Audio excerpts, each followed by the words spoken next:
Yes, Honorable Chair, thank you. Sorry about that. Welcome back, Mr. Tambedou. Thank you. I am gently reminding you that you're still on the oath. Now, to continue your testimony,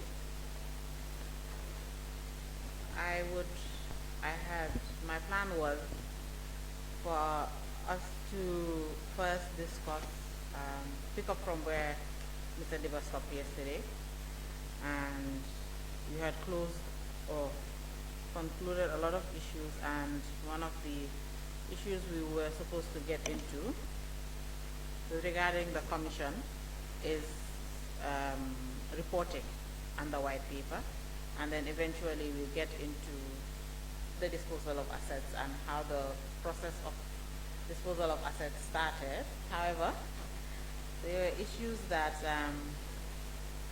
the committee had touched on this morning that perhaps let me just get into them before we get into reporting and white paper, so that we can have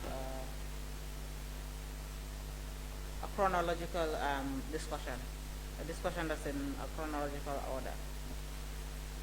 The first would be the Ford Foundation and the forensic accountant. The receiver,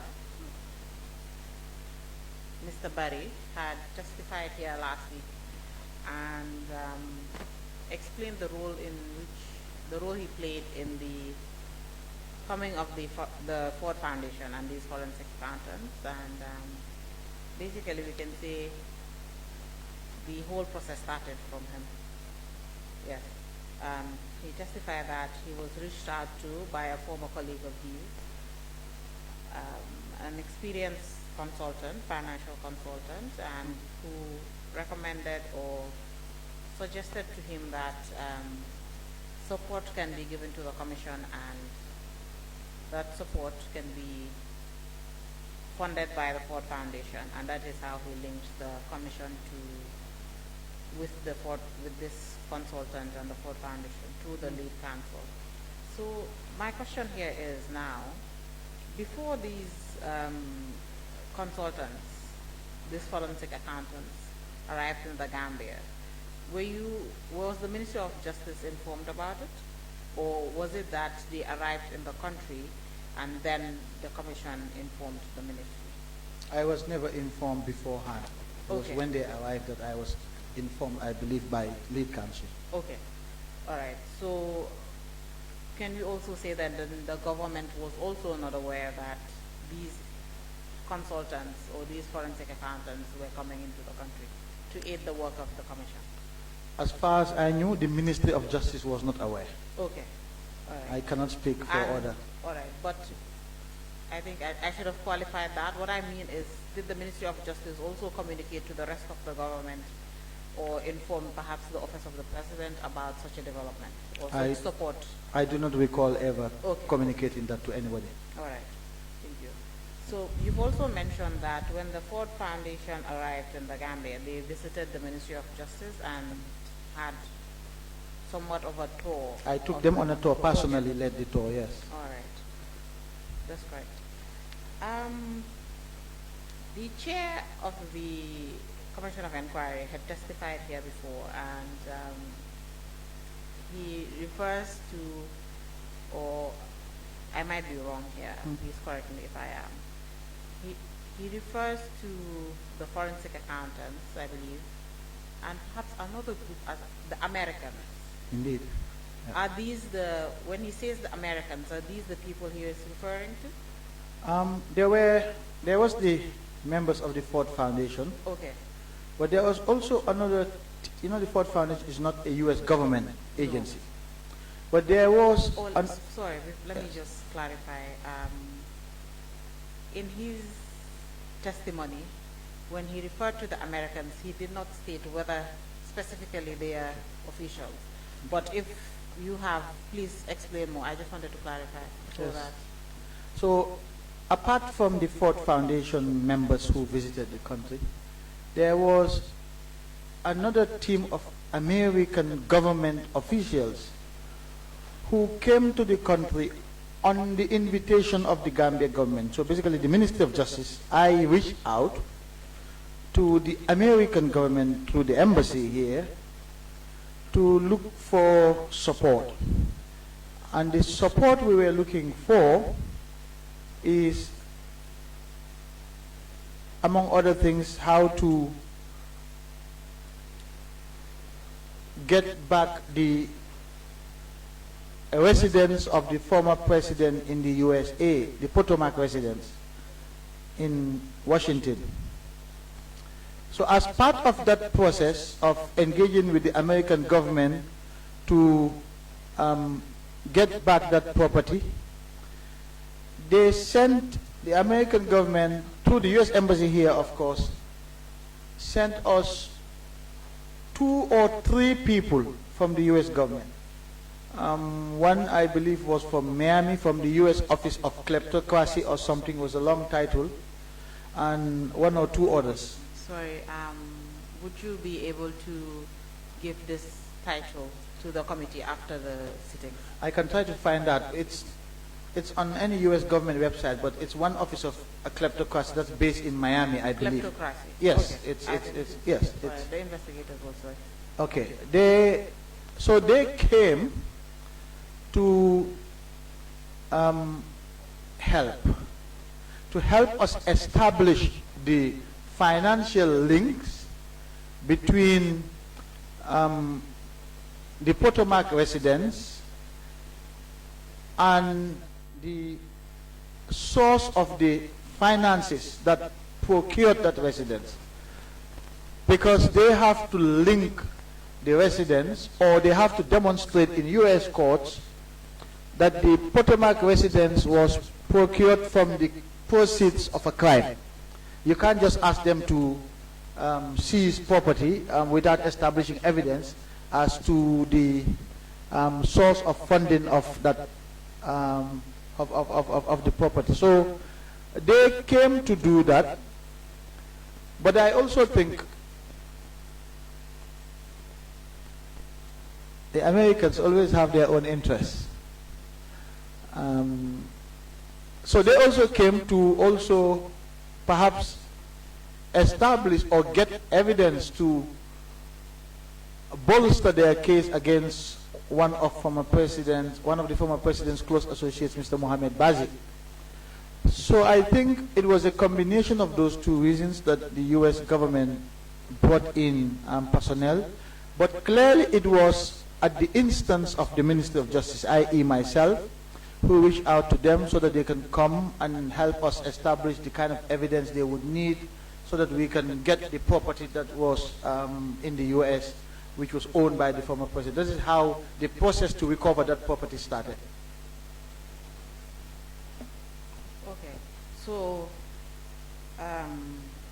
these Americans, now we've established there are 2 groups. Okay. One was governmental, the other was non-governmental. All right. The one was the accountants, the consultants, being those ones funded by the Ford Foundation, and then the second group is the U.S. government officials. I cannot recall what the profession of the Ford Foundation delegate was. Usually when I meet delegates, they come, they introduce themselves, etc. with the head. So I don't know whether all of them came or just some came, but I cannot remember what was their profession at that time. Okay, all right. That's fine, but according to the receiver, he's the one that connected these individuals or this group,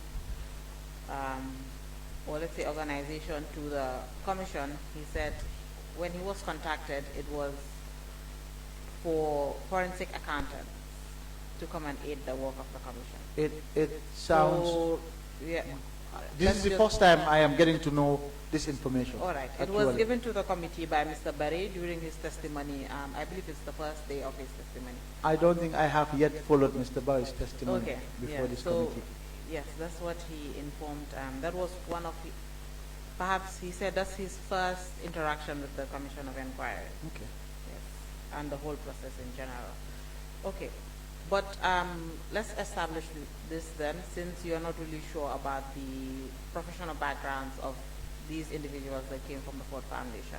As far as you know, one group of Americans were contacted by or whose visit was facilitated by the government of the Gambia, and that is the Agency for, is it Kleptocracy Asset Recovery? Exactly. Yes. It's a long title, but yes, they were under from the U.S. different Department offices. of Treasury. Exactly. All right. Yeah. That's fine. As far as you know, this is the only group that visited the country To the best of with my regards recollection. to financial dealings of President Jammeh. To the best of my recollection, yes. All right. And this is at the invitation of the Ministry of Justice. It was at my own initiation, yes. Okay. Initiative, rather, sorry. All right. That's fine. And when do you recall the dates when the whole process started, or even when they arrived in the country? I don't recall the date, but it was still in the early days when we were trying to source funding for the different activities at the ministry. All right, but at this time the commission had already been established. Oh, absolutely, Well because into they, its work. yes, because they went first to the commission, then they came to me. When you say they went first to the commission, is it that they started working with the commission already and then they visited the ministry? Or I don't know when they started working at the commission, but I know that Council Bensouda had contacted me and told me about the presence of the Ford Foundation delegation in the country and that they would like to pay a courtesy call on the ministry. And I granted that. I took that opportunity to also take them around to see how much more they can help. That's smart. We had a begging bowl and going around to beg for support. All right, it's understandable. What type of work did these, I know you've mentioned that what you intended when you contacted the U.S. Embassy who connected you with this agency, the Department of Treasury, was to help the Gambia government to see how they could recover the Potomac residents Yeah. and any other assets that Jammeh potentially had In the U.S. in That's the right. U.S. Yes. Right? But is there any other help apart from that? Did they render any other help to the government of the Gambia apart from the Potomac residents? As far as the Ministry of Justice is concerned, Yes. no. Okay. No. All right. And do you know what work they did with the Commission of Inquiry when they got to the Gambia? No, I do not. You don't know? Yeah. All right, that's fine. The chair of the commission also, when talking about the Americans, he also mentioned that the Americans scanned documents, or there were documents scanned at the Commission of Inquiry. Yeah. Do you know how this came about happening? I know about the scanner because the Americans did inform me when they visited the government officials. When they finished their assignment and they were going back, they did come by again to say goodbye. That's when they informed me that they had donated a scanner to the commission, the scanner that they were using to scan documents. And which is why I said they were here to help us trace the source of funding for the Potomac residents. But I would not be surprised if they also were at the same time looking for evidence to use against a former close associate of the president, Mr. Mohamed Bazi. So it is after the fact that you became aware of the scanner. Well, before they left the country, they informed me about donating a scanner to the That's commission. what I'm saying. After they had scanned documents, that is when you were aware. I believe so, yes, because Yes. they were coming to say goodbye. Okay. What I'm trying to get at here is whether, because their arrival into the country or their visit into the country was facilitated by your ministry. So now, what I'm interested in knowing here right now is whether you were aware that when they when they arrive in the Gambia, they were going to scan documents, No, or they were going to come with a scanner. I knew that they were going to conduct research to look into the materials that would help us. How exactly they were going to do that, I didn't know. Okay. And they never informed you? No, no. We just referred them to the commission, sent them to the commission, and then they started dealing with the commission therefore. All right. So can we therefore say that as far as you know, or to the best of your knowledge, as the Attorney General at the time, that the content of the documents that was scanned was not to your knowledge or to the knowledge of your ministry? No, we didn't know what they scanned and what they did not scan. And at no point did the Commission of Inquiry also inform the Ministry of Justice about the contents of the documents that were scanned? Not to my recollection, no. Okay. So we can say that the official government of the Gambia documents with the Americans, that they basically had freedom, or there was no restrictions into the documents they were collecting? I cannot say that, but I know if we ask for help, they expect cooperation from us. And that cooperation means providing them access with any information that they deemed relevant for the purposes of exercising judgment on the matter. Okay. And to your mind, does this not cause any concern for national security, perhaps? No, we invited them in the first place here to help us. Yes. And so you can't take away. But you can't ask for help and then you start telling the person, I am not going to give you this set of document or that set. You want help. We gave them access to the documents through the commission, and I don't know what was the relationship between the team of the U.S. government officials and the commission. I cannot determine that now, but I would expect full cooperation from the commission in terms of accessing documents that could lead them to help us. But it would be documents that would, as far as you expect, limited to the help that you were looking for. Now, it's a difficult one to answer. Because you know why I stated this? It's because the help you're looking for is very specific. That is why I asked you also when you mentioned the Potomac residents, was that whether the help you were looking for was restricted to Potomac and Jammeh's assets that he might have had in the U.S. at the time. Yes. So I am assuming if you're asking for help, the help would be restricted to that point, or those points. That's the assumption I also made about the specific nature of the help, until when they were leaving, they came to brief me on their work, and they had a laptop open for me with a lot of arrows and lines in different colors from different locations. It's a complicated process, I understand it to be.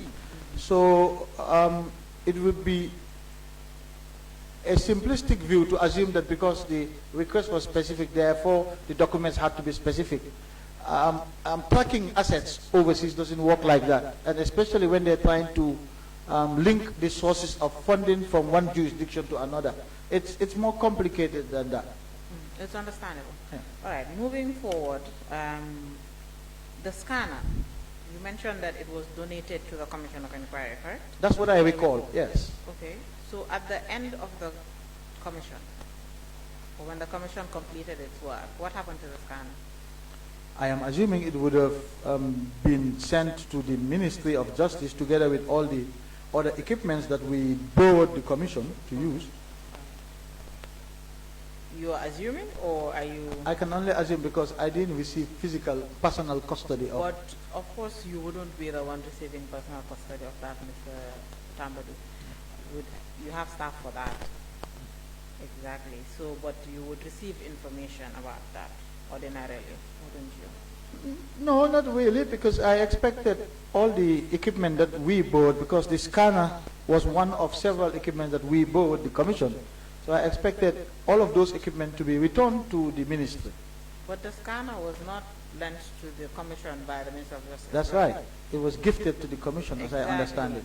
And I can recollect from your testimony, was it yesterday also, where you stated that heavy-duty printers, heavy-duty photocopiers and stuff like that were taken from the Ministry of Justice and given to the Commission of Inquiry to aid its work. But eventually, it would be expected that at the end of the life of the Commission, these things will be returned to the Ministry of Justice. Indeed. Yes. So this scanner did not come from the Ministry of Justice. It came from another organization, or let's say another government. Yes. And at the end of the life of the Commission, anything the Commission had in its custody should have been surrendered to the Line Ministry, being the Ministry of Justice. Yes.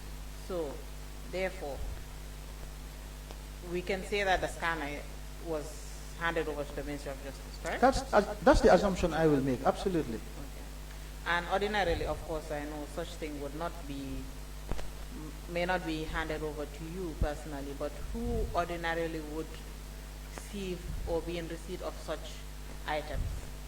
The administrative head of the ministry would oversee the receipt of the materials back to the ministry. And that's the Solicitor General? That would be the Solicitor General, yes. Very well. Thank you very much. And his team. The scanned document, do you know whether, or you did say that a laptop was opened and you looked at a very complex graphs and a very complex document. Was a copy of this items that we have, or documents that we have scanned, was a copy also given to the Minister of Justice? Well, no. At that point, they were showing me the process of investigation. They hadn't completed their investigation. They were going to go back to conduct additional research into the matter, additional investigation. That's why it took some time before the U.S. government finally decided to act on the Potomac property. It took actually a few years before they finally did.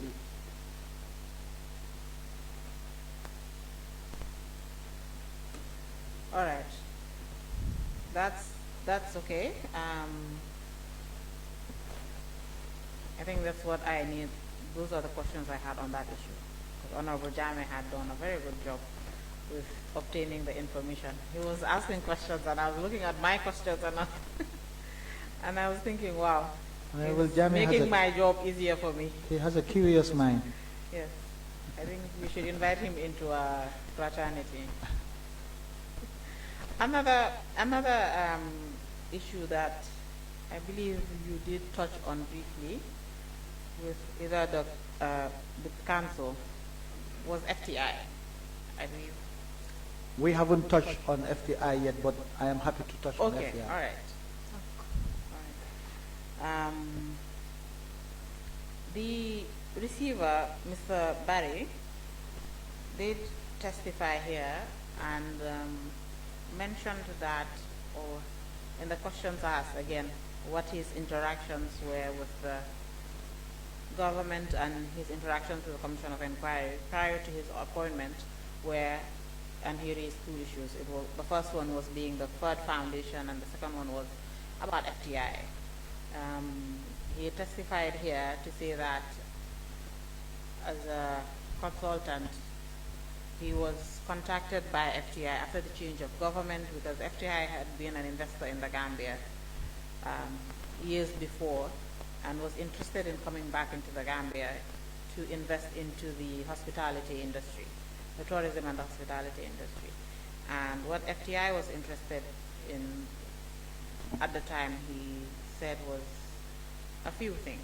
The first one being trying to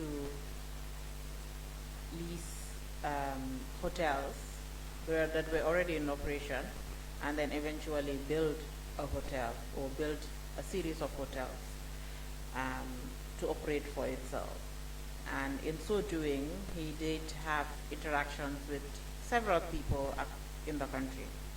The receiver at the time, that was Augustus Prom, and even the president, and eventually a meeting with yourself. Can you please explain to the committee what your interaction was with Mr. Berry about FTI and FTI itself and the intentions they had for investment at the time?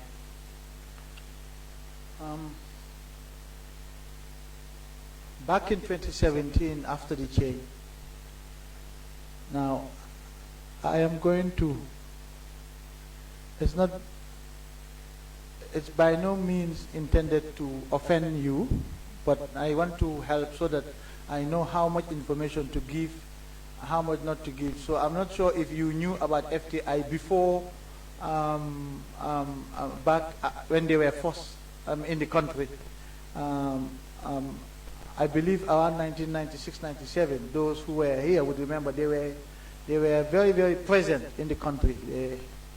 And I had fond memories of their time because I used to play football in those days, and they used to sponsor Steve Biko, a football team in Bakau.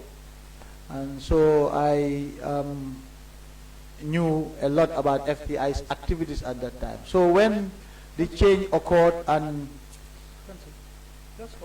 Yes, Honorable Chair. You're talking about FTI. FTI. Yes. Which of the FTI? The hotel management company. I know we dealt with two companies but this is the hotel management company. Oh, there's another FTI? Yes. Okay. This one is Future Touristic something. Yes, they are a very large European. Yes. When the receiver was here, we dealt with two companies called FTI. Okay. The names are similar, but I know of only one. I know of only one FTI, which is the tourism FTI. So I recall at the time when the change had occurred, and I was informed by a colleague, a cabinet colleague. I can't remember now exactly who.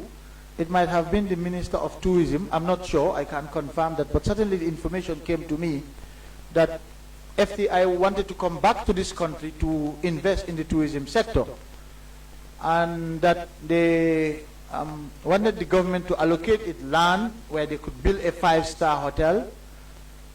In fact, a meeting was held in the cabinet room, I recall, with a few other cabinet colleagues, together with representatives from FTI. At that time, the government had already frozen all the properties of the former president, including land that was located in the TDA, the Tourism Development Area. But FTI were advised to go around to look at the landscape and to identify a suitable area for this 5-star hotel. I guess as a new government coming on the back of high hopes, we were all excited. We wanted to prove a point. We were all eager. We wanted to create jobs, etc., so that people will see that this government is serious, etc. So we were all keen to help and excited. And so I advised that we had frozen the land, and that the government had set up a commission of inquiry for 3 months, and that at the end of the 3 months the freeze would be lifted, and then the government can deal with TDA land as it saw fit. Those 3 months became 6 months. 6 months became 9 months. At some point, I believe because of the lack of progress in terms of the end of the Commission of Inquiry, representatives of FTI were sent to me in my office. I believe it was the Minister of Tourism who requested for me to receive them. I can't remember now exactly whether that was the case, but certainly they did come to see me. And that was the first time I met Mr. Barry in person, and this was in 2018. Before that, I had known about him. It's a small country. I knew some of his family members, and if I am not mistaken, or I might have met Mr. Njai before that, certainly. So he came with Mr. Njai, Mr. Mustafa Njai Taf, and maybe 1 or 2 other people who I can't remember now.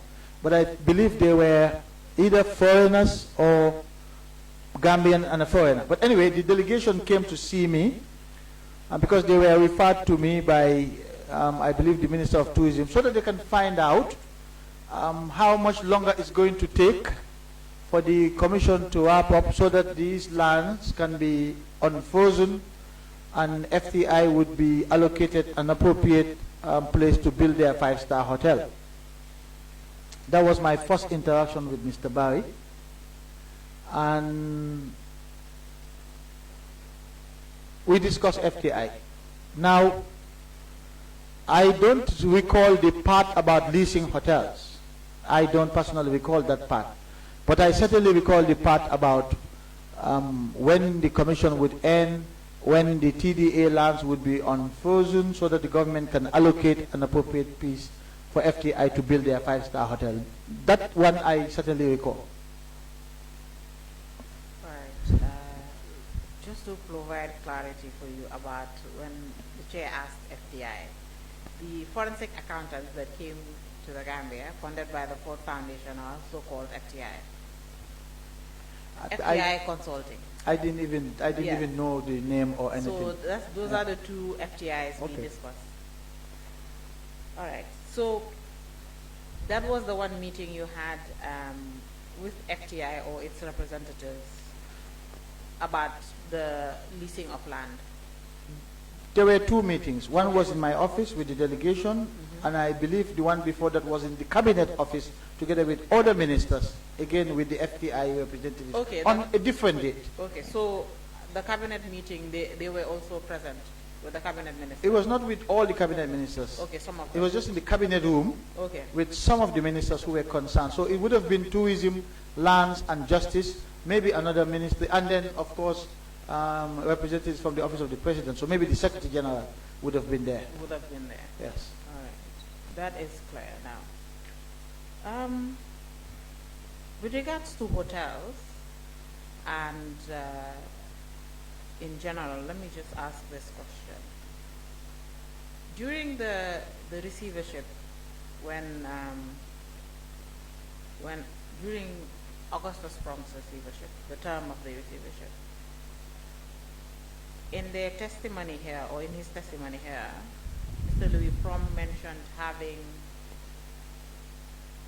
meetings or having conversations with you specifically about the two hotels owned by Social Security, being Ocean Bay and Sunset, I believe, Hotel.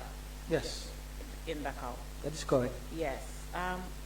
Why was this of interest to the Ministry of Justice or to you as the Attorney General at the time? Why did you think it was necessary to engage Mr. Prom or the firm itself about these hotels, considering they were already under receivership? I was requested by cabinet to do so. It was a cabinet decision? Absolutely. Okay, so it was not out of the blue? I wouldn't have any personal interest in those two hotels. Okay, so what was your instruction and what was the conversation you had with Augustus Prom at the time about these two hotels? I don't now recall the order in which they occurred, but I know that the managing director of Social Security at the time, Mr. Mohammed Majan, came to see me about those two hotels as well. Okay. I don't know whether that meeting took place before the cabinet discussion on the two hotels, so I can't really. But there were two meetings, as far as I was concerned, on the hotels. All right. Mohammed Majan came to see. So perhaps tell us, considering you mentioned the cabinet meeting first. Okay. Tell us about the cabinet meeting first, and then you can tell us about Mr. Manjak. The cabinet discussions came in the context of some other discussions, and I believe, I don't recall now who started the discussion, but the idea was that these two hotels, which belong to Social Security, should now be returned to Social Security. So the Social Security should would do as they please. It's their hotel. And so cabinet requested me to reach out to Augustus Prom as receiver and to request for Augustus Prom to hand over those two hotels back to Social Security, which I agreed to do because I fully supported that. said, which I agreed to do because I also fully supported that. All right. So these hotels were placed under Augustus Prom's custody, I believe, by the second order of the High Court, not the first order, because of Westwood. Is it Westwood International? Let me just get the... Just clarify that for me. Were these two hotels placed in the custody, in the receivership of Augustus Prom, or was it the commission that did so? Actually, you are right. It's the commission that did. I believe it was the commission that did so. So, when the commission placed the... Actually, I need to verify this. Okay. Because... but tell us about Mr. Manjang's... Yes. Mr. Manjang also came to see me as managing director of Social Security at the time with the same request. They wanted Augustus Prom to give back the hotels to Social Security so that Social Security would decide on the future management of the hotel as they saw fit. It was their investment. Okay. And then, did you give assurances that these hotels were going to be returned, or did you say, what did you say? I never give assurances if I am making a request. Okay. Because a request presupposes that it could be denied. And that is exactly what happened in this case. Okay. And when Augustus Prom denied this request, what was your next course of action? First, I invited Augustus Prom to my office. That was the first time you had the conversation about the hotel? Yes. Okay. And like I said, I believe I met Augustus Prom twice throughout the receivership. The first was when I was offering him the receivership. The second was to discuss some issues, maybe 2 or 3 issues, but including the issue of the hotels. I met them 3 times, and towards the end, when we were informing them that we will no longer renew the mandate. So that was the 3rd time. So at least on 3 occasions we met. But on the 2nd occasion when we met, I conveyed this request to them that they should hand over these hotels back to Social Security. They raised concerns, and this is, and I have seen a part of Louis' testimony on this, when he says we were asking them to do something illegal. Unfortunately, council did not push back on that, but describing something like that as illegal was inappropriate. But maybe because Mr. Prom doesn't have a legal background, and people like to use these terms loosely, but we were not asking Mr. Prom to do anything illegal. Now, in Mr. Prom's view, there could have been, that action could have exposed them to court action, which we also understood and appreciated. But just because one may be exposed to court action doesn't mean one will not take that action. If your action is defendable and justifiable in court, why not? And we were going to defend and provide Mr. Prom with a defense in court, and that in any event, they were already in court. They were dragged to court by, I believe, BPI, or those who were managing the 2 hotels at the time. So it actually by several. They were dragged to court by several other parties, I think, including this. So I don't know what they were afraid of. In any event, they expressed their concern over it, and I tried to persuade them that there was nothing to fear, that the government was going to defend any action that was taken against them. They didn't feel comfortable. They didn't feel comfortable going along with it. I left it there. I didn't do anything else. You didn't put pressure on them? An attorney general of a country can be a very powerful person, and putting pressure will get results. I am not the kind who puts pressure on people. But you had more than one conversation about these hotels with Augustus Prom?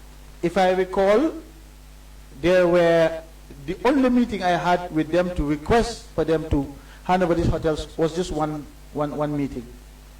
I said conversation.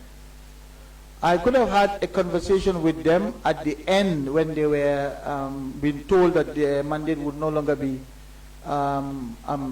extended. But yes, those were the conversations that I might have had with them on these two hotels. And to be honest, to this day, I still don't understand why they took that decision at the time. Social Security is a state-owned enterprise. It's a public body. It's owned by taxpayers, pensioners. And if we have the hotel, which was leased under dubious circumstances to some dubious actors, and the government wanted to take action to give those hotels back to its owners, why not? It was a public body. So I didn't understand the reluctance, but I didn't put pressure nevertheless. I allowed them to exercise their independent judgment. But Mr. Tambedou, you can appreciate their concerns and why they were being careful about this issue. The hotels itself and Social Security, the hotels and Social Security itself were also subject to the inquiry, the investigations of the Commission of Inquiry. So you can understand or at least appreciate why perhaps people with non-legal background would be concerned or careful when it came to issues that one are placed under receivership or assets that are placed under receivership, but also subject to the inquiry of the Commission. Yes, and I don't think the Commission... Social Security in general was quite, yes, as you've seen here, but I don't think we've had is quite controversial at the time. Yes, but I don't think the Commission would have had any objection to that. The government certainly did not, and I can understand their concerns, but if those concerns are allayed by the government, when we told them that if an action is brought against them, in the same way that others were bringing other actions, it was not like this was the first time they were being dragged to court as receivers, the government would have certainly provided a defense for them, because it was in the national interest to take back those hotels from that group of people. But Mr. Tambedou, you can see, or I'm sure you do know, that when Augustus Prom was being dragged to court, these actions, they had to engage the services of a lawyer. Absolutely. Exactly. So when you say that the Attorney General's chambers would have provided support or a defense, what exactly are you talking about? Well, when they were being dragged to court, they hired the services of a lawyer that they were paying from the income generated from the receivership. So it wasn't coming from their own pocket. And two, the Attorney General was always dragged as a nominal party to those proceedings. So we would have been there with Augustus Prom all the way, step by step. Was this communicated to the firm? But of course, that's what I just said here. I did assure them that we would defend any actions that they were concerned about. They, of course, didn't budge, so I allowed them to exercise their judgment.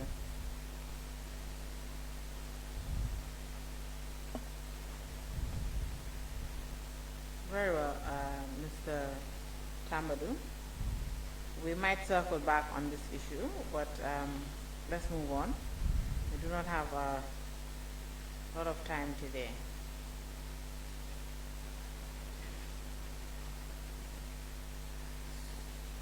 Another issue I want to just clear up, it's already been opened, or it has already been touched on, was the inventory or the work of the Registrar General after the High Court order was delivered.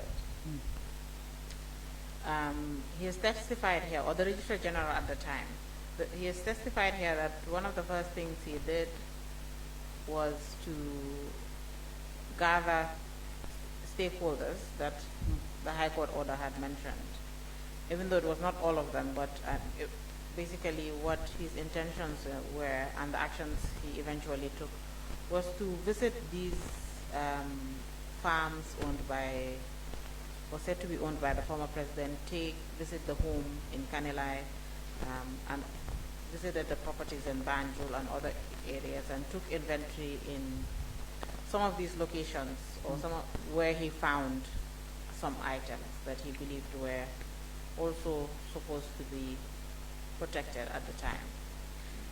In Kanilai, he found different items. In Sifo, sorry, not Sifo, he found nothing in Sifo, but in Farato and in Banjulinding, he found domestic animals, and of course in Kanilai, he also found wild animals. But in his visits and in the inventory taking, he had informed this committee that any time he had completed a visit, he would update you specifically. Usually he said he would walk into your office. Do you recall these updates, receiving these updates? Eventually we did see that there were memos written in certain occasions, especially after the inventory in these three farms that I've mentioned. As a matter of practice, when I was AG, I literally had an open door policy. My office door was never closed. It was only closed when I was having meetings with outsiders. But otherwise, you walk into my secretary, you will see my door was always open. And so ministry staff would walk in and walk out as they saw fit in those days. And that was deliberate because I wanted them to have access to me to facilitate exchange of information. So yes, Mr. Jallo made the most of that access. He would come occasionally to brief me. When the briefing was too much, I would send him to the Solicitor General to brief the Solicitor General. Too much briefing. It happens sometimes. Okay. Very well. Mr. Jallo is a very excitable person. I wouldn't comment on that. But it's not a bad thing to be excitable. Definitely not. But eventually, you received memos and information about all of his activities, as he was supposed to as well. Yes, he used to give me briefings and Very send well. memos. Mr. Jallo also engaged in an eviction exercise, which I will say was not very fruitful, even though at some point I think he did get the results he wanted, but then later on he would also either want to taint the results he wanted. Were you? I will not sure. explain. Be specific. Sure. It's okay. No. So what I first want you to give an answer to is, were you aware of the eviction exercise that he engaged in? Yes, I was aware that he was serving eviction notices to properties that had occupants. Okay. Apart from serving notices, did you also know that or did he inform you that he did actually evict some of the occupants of these properties? I wouldn't be surprised if he did, because the notices should be followed by implementation. I don't recall specific reports to me that they are evicting people, but I expected that to occur as a matter of course. In his exercise, Mr. Jallo evicted the family or family members of the former president from his mother's home in Porto. And now the reason why I said Mr. Jallo achieved the results and tainted his own results was that he said after he evicted them, he felt sorry for them. And against the instructions he had received from the Ministry of Justice, when he evicted them from the president's mother's home, he went and lodged them in another home around the neighborhood that was also owned by the former president, which as well was empty at the time, but also was just part of the properties that was going to be a subject of the commission's inquiry, but also part of the properties that were placed in his custody. Were you aware of this? No, I was not aware of this particular situation, but Mr. Jallo would have been a victim of Gambianness, which happens to all of us. No, I guess he was swayed by humanitarian reasons, and I say this with all modesty because I was also amongst those, and I will confess to this, who for reasons of sympathy and humanitarianism didn't take action that I ought to have taken in respect of one of those properties. And this is a property that the government forfeited after the commission report with the white paper, which belonged to General Saul Bagi. But his own mother was still living in that property. And I felt compelled to leave the mother there in that home and not to evict her until later. So if you're blaming Mr. Jallo for acting as a humanitarian, then blame me as well for this action, because I also was a culprit of the same conduct. I didn't evict General Saul Bagi's mother from her home, even though that property was forfeited to the state. She was an old woman, I understood. You gave instructions so that the old lady would not be evicted. Yes. Who were these instructions given to? Was it Mr. Jallo also? At the time, no, this was not Mr. Jallo. This was when the government had forfeited the properties through the white paper. So it would have been, well, I guess it was, what we did was we didn't include the property amongst the ones that the receiver was to dispose of. We reserved it, if you like. Okay, so for your own action was after the white paper? After the white paper, yes. However, Mr. Jallo's own action was during the life of the commission. Well, I'm sure he felt sympathetic to the family. These things happen. We're all Muslims and Christians in this country. Sometimes the soft side of you gets the better of you. That's why it's difficult and complex to work as a professional in this country. It's extremely difficult. Noted. Was this also the Gambianness and the humanitarian in you? Was this the reason why when Mr. Fati had difficulties in Bijilo with Mr. Saul Bagi's property that was being occupied by Aisha Fati at the time, was this the reason why you also asked him not to? I don't think or ask him not to go back there? No, that was not the reason. Okay, I'll give you the reason in this case. There were three reasons.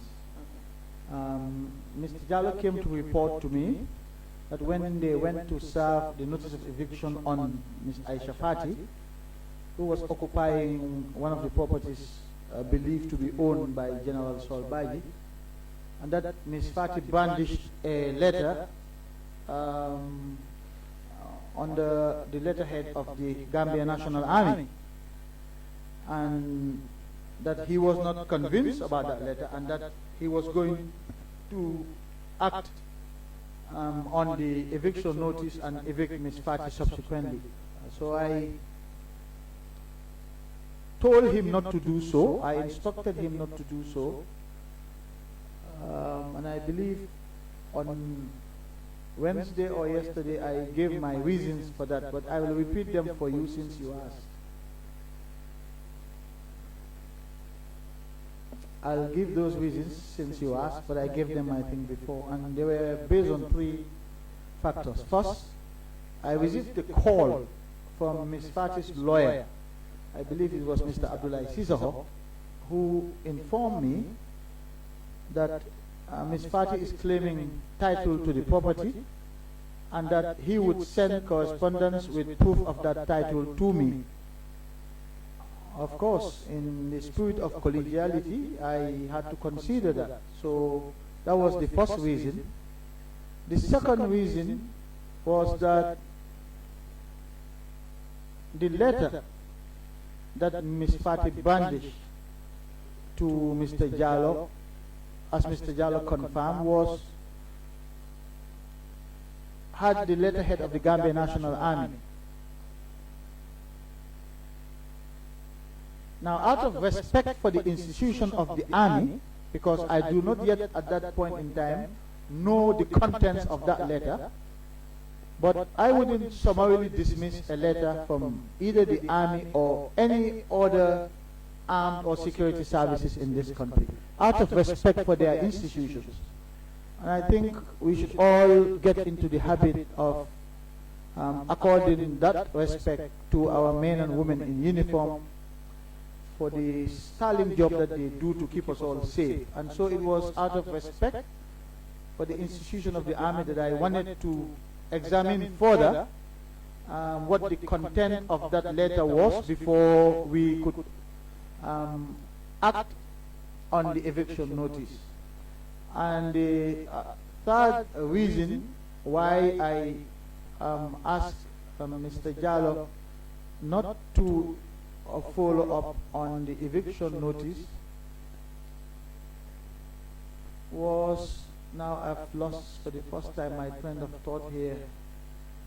But in any event, the property was not going to go away, and we wanted to examine the contents of the letter that she had before we could decide whether we should proceed or not. And the third reason, of course, I guess it was not, it is linked to the second reason, but it's because I saw the exchange between Mr. Jallo and Honorable Jame here, when Honorable Jame was questioning whether that letter was sufficient to show title.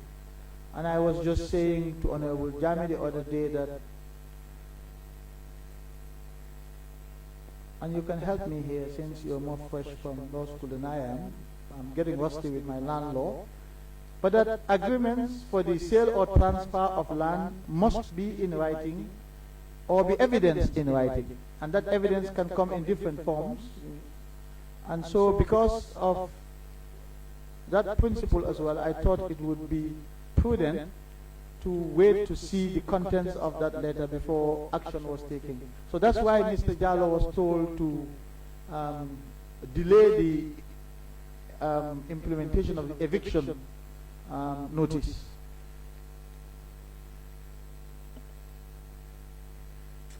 Very good reasoning, but you know what I'm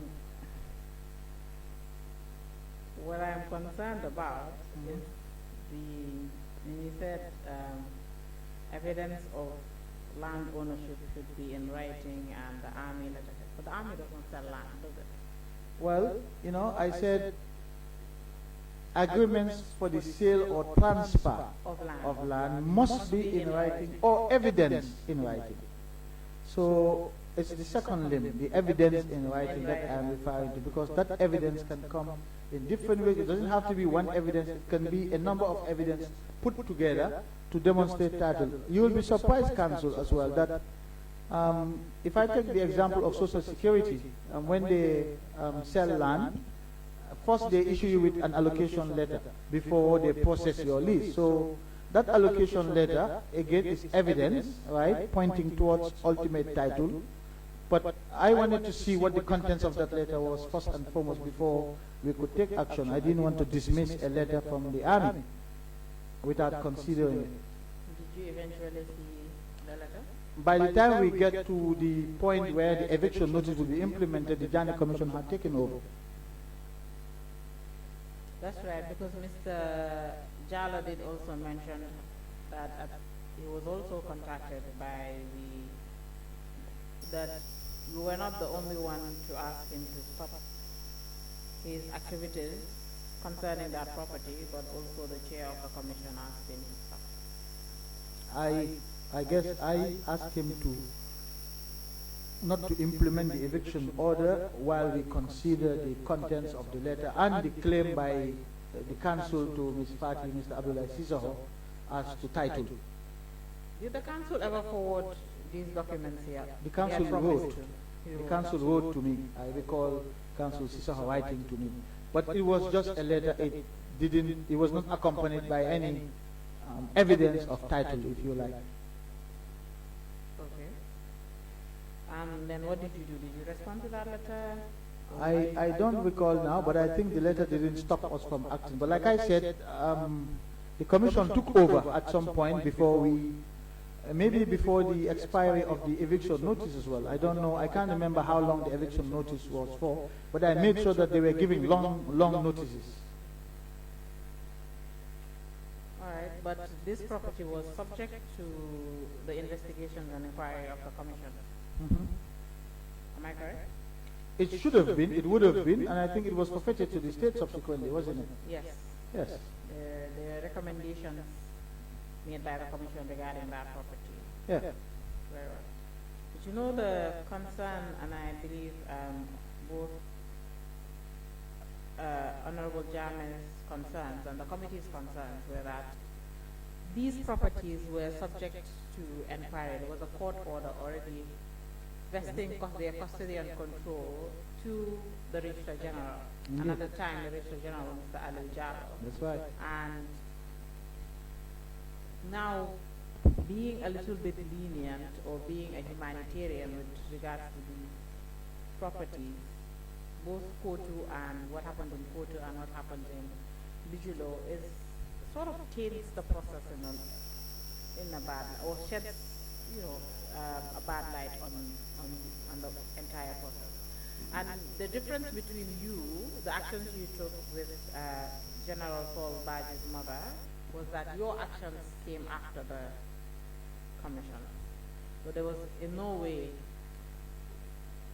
where your actions could taint the process. It was already at the end of the process, right? Even though as such we can ask questions and say, why did you do that?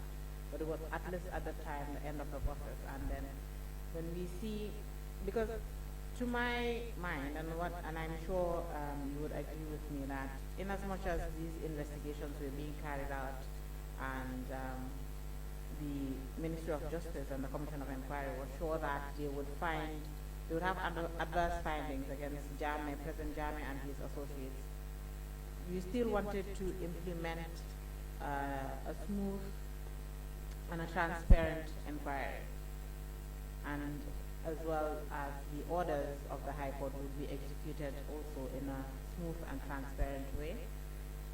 Therefore, if even though Mr. Jallow was kind enough to find another lodging for President Jammeh's family, but he still did evict them, and he said he did have very heated conversations with them the numerous times that he visited. But like I said, the actions taken here does shed a little of a bad light on the process. I don't think so, Council. I mean, I won't comment on Mr. Jallo's actions vis-a-vis the Kotu property, but certainly with respect to Aisha Fati, first, this was at this notice stage. So there is a period between the serving of the notice and the implementation of the notice. And so maybe we were having this exchange prematurely before the time for the notice to be implemented. But in any event, these were exchanges that relate to the future implementation of the eviction order. Sorry to interrupt you. Maybe I left this part of my submission out, but it was, according to Mr. Jallow, this was not just a notice period. He had already started the eviction process and had already evicted the occupants in court. Yes, eventually, of course, he did also go to another property he was asked to secure and then gave them access to stay, but this was during eviction.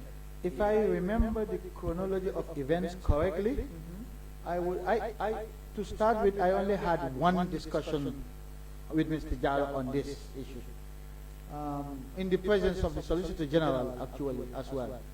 And if I recall correctly the chronology of events, this would have been at the stage when Mr. Jallo was serving notice. But even assuming that it was at the stage of implementation, which would you rather have? You take action, evict an occupant from a property that's not moving, which is fixed, and then you get sued subsequently and found liable for not taking caution in the exercise of your functions, or you settle the issue of title first and foremost before you act on the notice.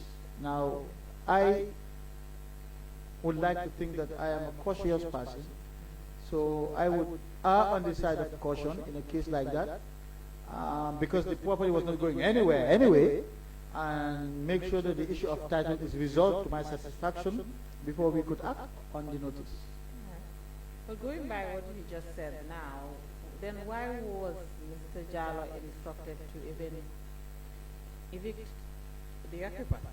What, couldn't the Ministry of Justice just allow these occupants to, stay in these houses, these shops, all these places, and then even just wait for the Commission's report and eventually the publication of the government's white paper? This will be my answer to you. Imagine we did that. Imagine the property was in a state of, it was in a very good state, and the freezing order was issued, and we didn't implement the freezing order in terms of preserving the assets, and we allowed the occupants to stay in, and in that period, dilapidate the entire property and reduce its value. You, as you are doing now, will be sitting there telling me that our inaction has caused the state losses because it has devalued the property at that point in time. That's what you would have been saying by now. Definitely. So now you're asking me to do exactly. So why, okay, so is it that you thought perhaps the president's relatives would dilapidate the properties in Porto, but then his party would not dilapidate the property in Nigeria? No, Ms. Party claimed title. It's different. There was, in one case, we have someone who's claiming title. In another case, there was no one claiming title. And in any event, even if there were other properties where people were claiming title in the same way as Ms. Party, believe me, we would have erred on the side of caution. So let's say, the orders of the High Court, all of them, or at least the first few ones, you've seen that they were served on the former president through the Ministry of Foreign Affairs. Yes, attempts were made to serve him. Yes. So do we now say that had he responded to the service and actually maybe filed a counterclaim or responded to a response to the motions filed, and perhaps if he at that point had challenged the title again, would his family be allowed to stay? But the former president was the subject of the application. His party was a private citizen. It's different. We would not infringe upon the rights of private citizens over claims of... We can see that eventually the property was... Yes, when that was established. But at that point in time, as a private citizen, the state would not want to interfere with the rights of private citizens. There was no suit against his party. The application was against the former president.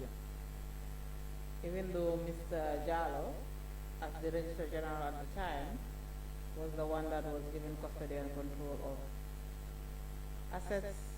So my question now is, why did Mr. Jallo then go to that property at all?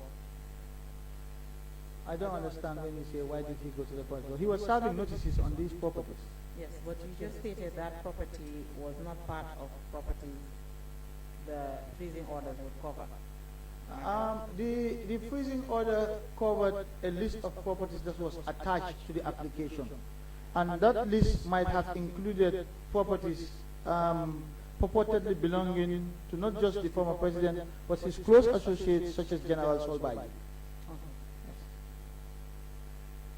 Very well then.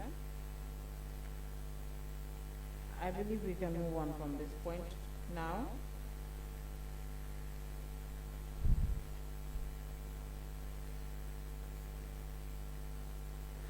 inventory, especially when it came to the assets found, because Mr. Jallo's inventory was more than just animal. They included vehicles, they included different items, household items, building materials, so on and so forth. Yesterday, I can recall from your testimony, you spoke about hearing the word cannibalization for the first time when it came to Ghana. What? Yes, in relation to machines. Exactly, me too. This committee that made me aware of that word being used for inanimate objects. But these vehicles that were found, or because the order also placed all these vehicles in Mr. Jallo's custody, or the Registrar General's custody, because it said movable and immovable assets. It's very wide. But I had distinguished the different assets Yes. and why that was an umbrella provision in the event any of the other specific assets were not captured. I know at some, in relation to Parks and Wildlife and in relation to GILMA, that's the Gambia Livestock Marketing Agency, you did tell this committee that you did not expect that you had to follow up with them, or, you know. But did you expect that I had to, as the Minister of Justice, under what authority? Definitely, it was not about authority or not, but if you But the seek an minister is order, a legal office, let me counsel. complete what I'm saying. No, If but- you, if you apply for an order from the High Court, Yes, the High Court it grants the order. yes. You are to ensure that the order is executed, isn't it? You're the one asking for the order. I'm asking for the order on behalf of the government. So the government was to ensure that the order was complied with, including all the departments of the government that were affected by the order. The Ministry of Justice did not have an overarching responsibility over the government.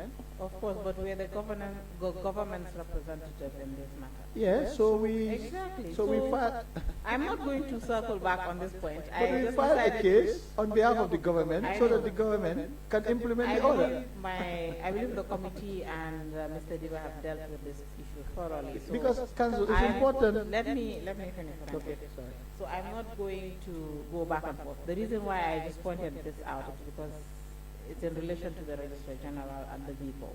Yeah.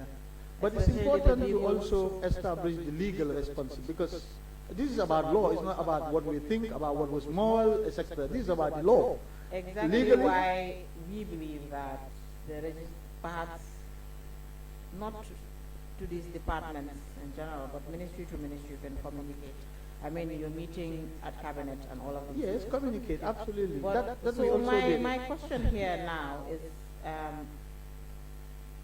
you do state that you were aware of Mr. Jallo's inventory taking and visits across the. I actually instructed him Exactly. to take the inventory. So now, when you learned about the cannibalization of these vehicles, The tractors. sorry, the tractors, Yes. from the Commission of Inquiry, That's right. right? After you received communication from the lead counsel, Yes. did it not occur to you or cause concern that these tractors that were being cannibalized had also been the subject of Mr. Jallo's inventory taking? Was I not concerned? Yes. At that point, you know, when you just learn about what is happening to these tractors, and then Mr. Jallo had been, I mean, now had taken inventory, visited these places, Yes. and all of that, Yes. and had a report or an inventory stock taking report ready. Yes. Did it not cause any concern? Did you ever call in Mr. Jallo to discuss this issue with him? To discuss what issue, when the commission informed me that the tractors Yes, were what being was cannibalized. happening? Yes, what was happening to those tractors? What would have been the point of having that discussion with Mr. Jah? For him to do what? To perhaps inform you about the state of the tractors at the time he went to take an inventory. But the Commission has already informed me about the state of the tractors before and after, and why they were concerned about leaving the tractors as they were. I think you're missing my point. My Maybe point I am. here is that Mr. Jallo, Yes. before the commission did its own finding Yes. with regards to these tractors, Mr. Jallo had also done his own findings. I'm not sure Mr. Jaro Inventory took taking. an inventory of the tractors. It was when he can't set out to confirm. do, in his testimony, when he set out to do his work, Yes.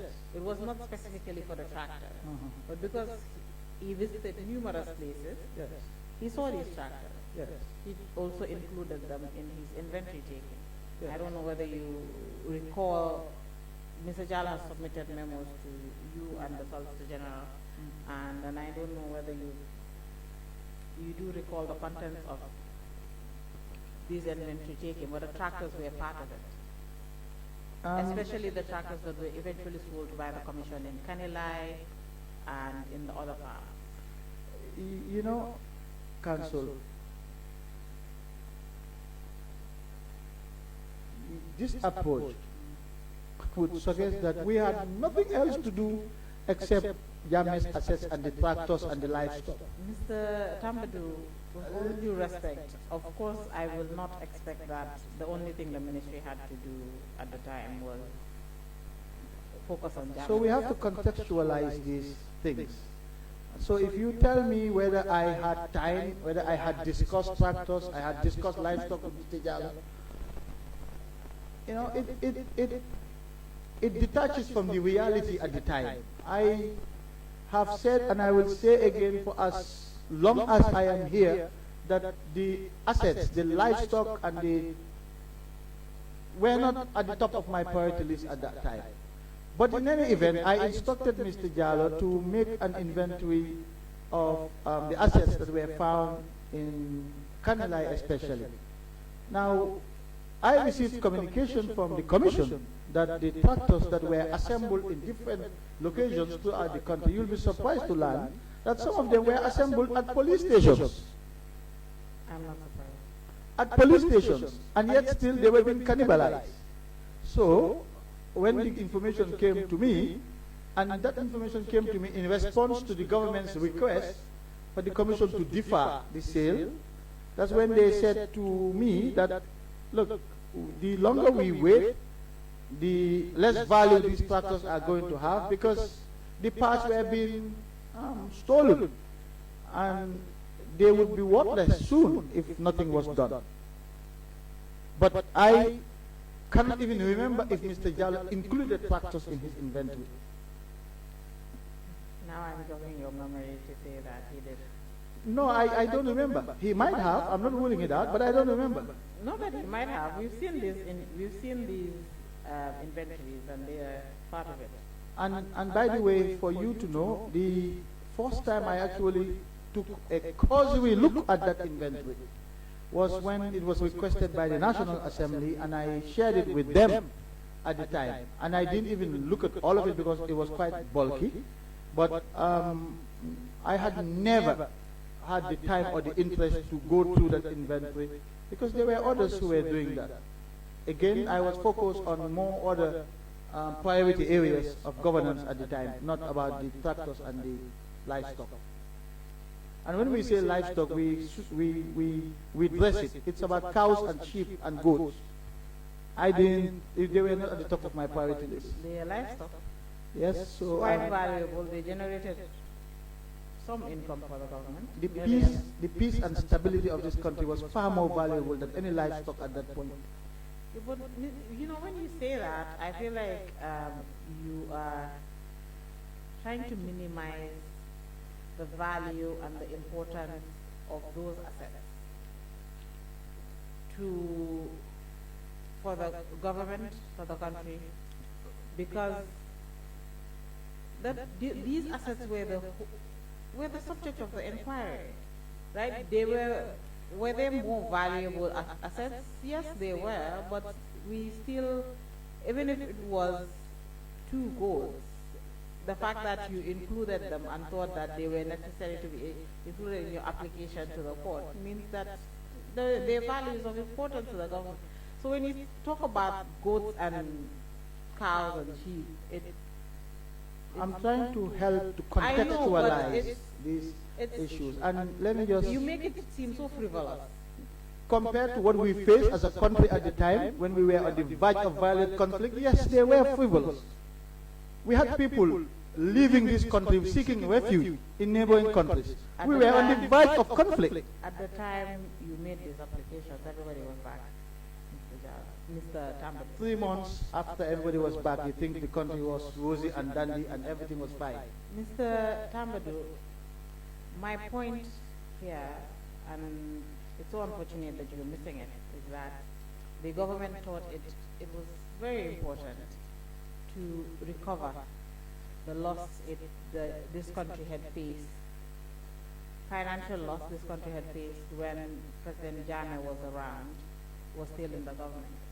And the government thought it's important to recover this. And everybody in this country, and I'm sure even non-Gambians, international partners also thought it, or still hold this view that it's important to recover the loss, or try to recover the loss. Of course, it would be almost impossible to recover all the loss that the country had faced, but if you, with the way you're talking, you minimize it to a point that makes me question, okay, so why was the Commission of Inquiry, or the Jammeh Commission, the first commission that the government of the Gambia decided to establish when it came into power in 2017? Let me be clear. I think there is value in what the government did in trying to preserve the assets to enable the country to recover. And you're quite right, I don't think we can ever recover everything that was misappropriated by former President Jammeh, but we could do our best, which is why we did the application and we set up the commission, not just to recover, but also to inspire institutional reforms and strengthen checks and balances that would permit future governments or prevent future governments from abusing the system as former President Jammeh did. But my comments here are to contextualize what the competing interests we had to deal with at that time. We were dealing with issues of security and peace and justice and stability. And I think that was a priority for everyone in this country. Because without those fundamental issues, nobody will even have time to think about the livestock. I.e., you don't want me to mention cows and goats and sheep. Nobody will have time to think about those. So my ministry was preoccupied with those processes that would ensure that there was sustainable peace and stability in our environment before we could actually even think of something else. So you have to give what I am telling you a perspective. I do not mean to devalue the livestock and the tractors, etc. But I'm saying in the context, at the time, they were not high up my priority list. So I keep saying that in order not to appear to minimize the values, but I think our peace and stability was far more valuable to anybody in this country at the time.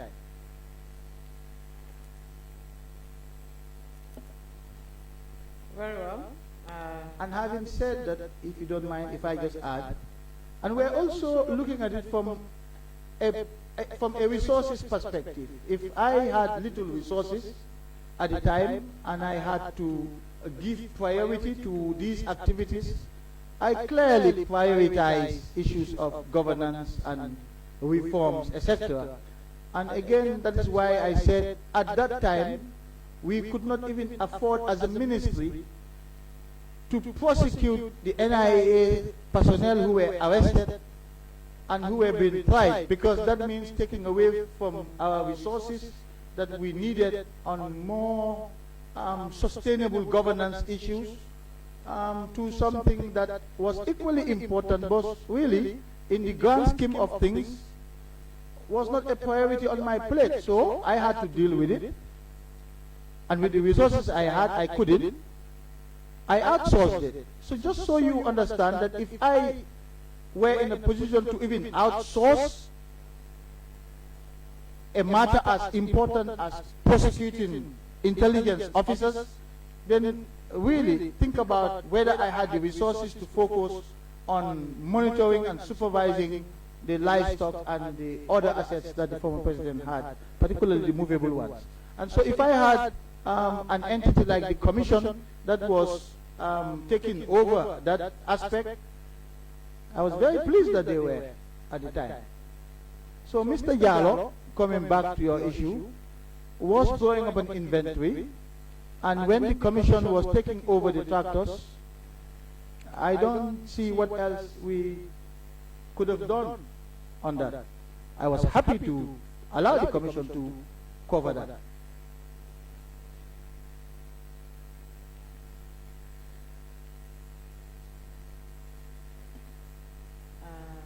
Mr. Tambedou, these were the issues that I just wanted to circle back on from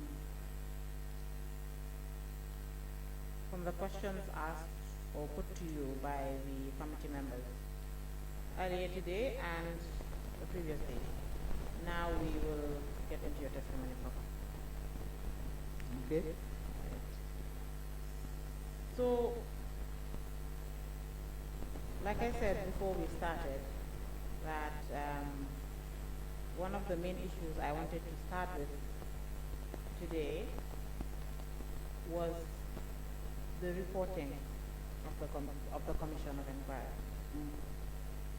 The Commission of Inquiry, after numerous extensions, numerous convincing of the National Assembly. It was tough at times, I have to say. I can tell because I've read in the Hansard? various, not the Hansard per se, but in the various evidence or witnesses we've had, and each submitting documentation to the committee. I've seen a letter, or I've read a letter from you to the Commission of Inquiry, which I believe was written in frustration. Perhaps maybe the National Assembly had given you a tough time when you came for extension, so you decided to go and, let me write this letter and Everyone was tell the giving Commission what I'm facing as well. everyone was giving me a tough time. They were pulling me but different directions. Yes, so Everyone. I read this letter and I was like, this man must have been frustrated at this time. Why do you think I left? But I'm not going to get into that letter.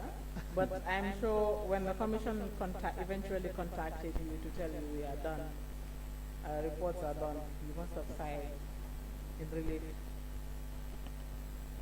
that the whole entire process was done and you don't have to come and face that. You don't have to come and face the National Assembly again for extension. But yes, my question now, when we get to now that we are at reporting, is what was the first course of action for the Ministry of Justice after it received the report? After the report was submitted to His Excellency the President, Yes. we set out to review the report and, of course, to draft the government white paper so that it could be reviewed by the President and Cabinet and then published if the President so desired. Did you say for the white paper to be published if the President desired? Yes. So when we started reviewing the report, like I said, and to prepare to draft the white paper for Cabinet's consideration and ultimate publication should the President desire. I think when you say desire, perhaps qualify it because the public is listening. Okay. That if the President, where the President does not publish a white paper, it's because It they gives, are yes, there's a qualifier. that's in the right, it is Constitution. qualified. So the President does not automatically have to publish the white paper. if the President deems it necessary not to publish a white paper for national security reasons, then the President will not, but he will provide those reasons. Exactly. So Yes. let's just put that qualifier for the public. It's important, And for the absolutely. record. Yes.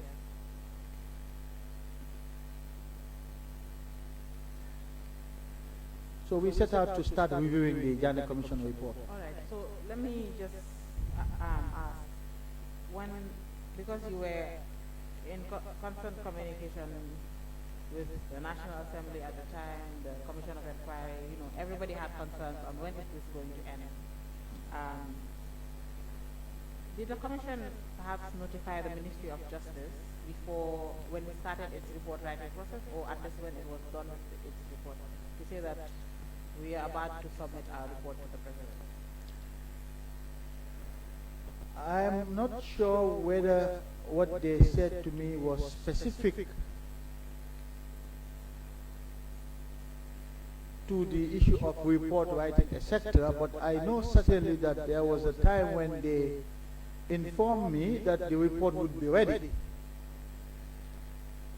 And that was a promise, that was the information that I conveyed to the National Assembly, and promised never to come back here to seek for remuneration. Only for me to be told later that there was going to be another extension of 3 months so that they can wrap up. That was perhaps one of the most difficult moments between myself and the National Assembly, because they weren't going to entertain that request. In the end, it ended well. So all's well that ends well. But it was a difficult time. It was always a difficult time for me, trust me, in government, at the National Assembly, at the Commission, all over. Well, we don't expect the office of the Attorney General to be one that is easy to shoulder. Especially in those days, Exactly. we were in the eye of the storm, if I can put it that way. Very well. So eventually, the Commission, like you stated, submitted its report in March 2019 to the President, and then another job started for the Ministry of Justice, which was to review this report. And At the same time that we were also setting up the other commissions that that's were correct. coming. So Yes. can you just explain the process of the reviewing of reports and the drafting of the white paper? The report was shared with the Solicitor General, myself, I had a copy, and I believe the Director of Civil Litigation. So these were the 3 that I believe had copies of the report, so that the 3 of us would work on the white paper. Okay, so working on the white paper involved, or you were part of the people that drafted the white paper, do you see? I used to was it just delegated to the Department of Civil Litigation? I was responsible for a substantial part of the review and drafting of the white paper. This is where I said, I think 2 days ago, that I used to spend the weekends in the office until 5 a.m. in the morning, just before Fajr, and then we'll go home, because I was personally involved in reviewing the reports and drafting the white paper.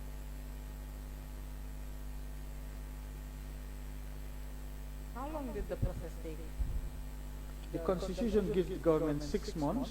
And you made use of the whole 6 months? Oh yes, there were 9 volumes. How long did it take you to go through the Janneh Commission report? Definitely not 6 months. You're a lucky generation, I keep saying.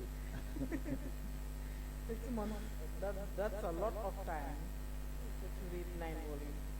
Yes, we had many other things to do as well. That's true. All right.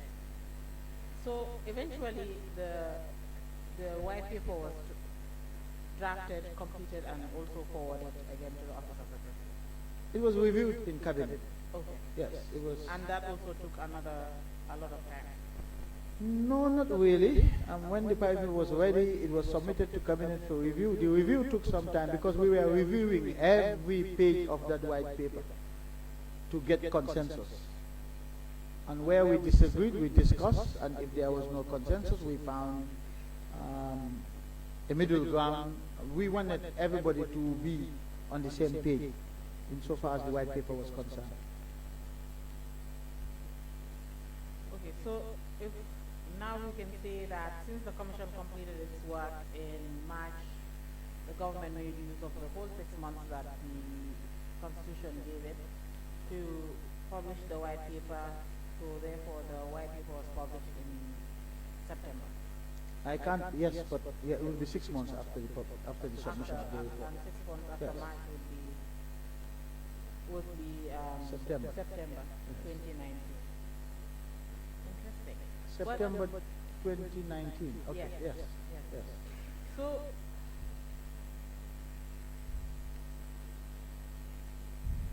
when the report was submitted and during the time of the review, there must have been work being done with regards to the report by the Ministry of Justice, apart from preparing for the white paper. Oh yes, simultaneously we were looking at plans of implementation of the white paper. Certainly. But weren't you supposed to, or I'd say, didn't you want to have the white paper completed and then try to work on its implementation? Doing that simultaneously is, considering it was going to be, the draft of the white paper was going to be subject to cabinet consideration. Wouldn't it then be wiser to just work on the white paper, present to the president and cabinet, and then eventually work on its implementation? That's one approach, but it's a longer approach. Sometimes you multitask, and if it turns out that a part of the white paper was going to be amended or changed by cabinet, then you adapt your implementation plan. But at least you have a baseline plan and you have the white paper. So you multitask, if you like. Okay. I am keen to agree with that approach because it saves time and also considering the bulk of what the ministry would have. Because remember as well, my issue here is that if the implementation starts and then eventually an issue that the white paper or the white paper might not be aligned to what the implementation that had been done already, then how would such a mistake or such a conflict be remedied?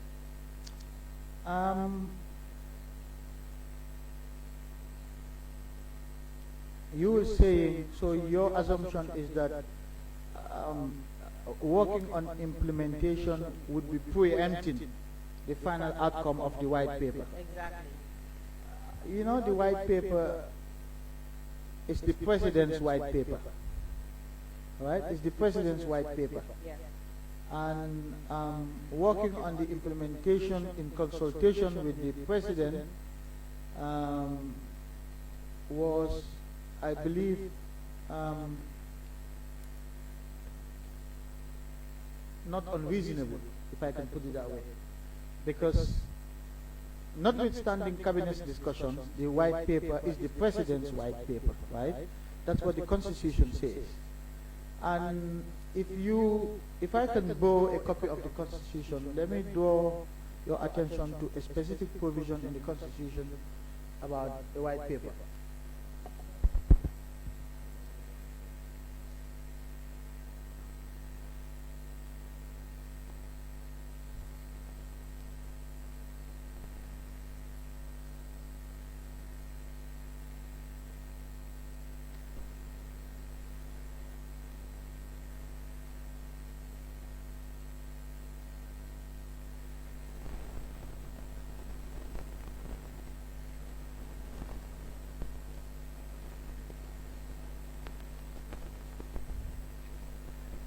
If I can refer the committee briefly to section 203 of the Constitution on the publication of a report.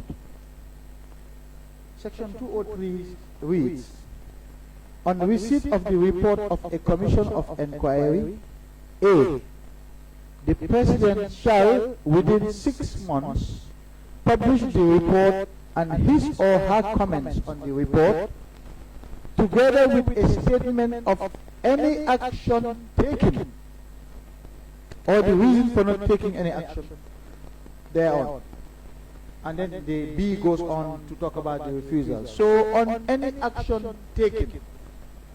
So the white paper necessarily should include action already taken by the President by the time of publication of the white paper. Are you with me? I am. So now not all of the actions could be taken, especially because the recommendations, some of them are long term, some of them are medium term, some of them are short term. So you have to read into this provision the fact that some of the recommendations, depending on the recommendations, the President may not be able to take all action, but at least action that he could take, the white paper expects that action to be published in the Constitution, envisages that action to be reflected in the white paper. I'm not sure if you agree with that reading of the provision.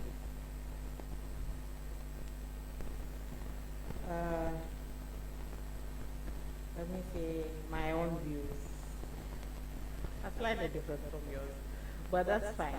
So now, the actions taken would be... Ordinarily, they should include. Yes, and in this instance, what were the actions taken? I don't have the white paper at the top of my head right now, Council, but I believe the white paper should include some of the actions taken at the time. All right, so the reason why I'm asking, you have to have the white paper at the top of your head, but the reason why I'm asking now is that you did propose some steps to be taken by the President, am I correct? Absolutely. Exactly, and you wrote to the President and to communicate these steps you believe that were necessary to be taken, isn't it? Yes, that is correct. So, these steps, what was the President's response in these? Did he accept these steps that you had proposed?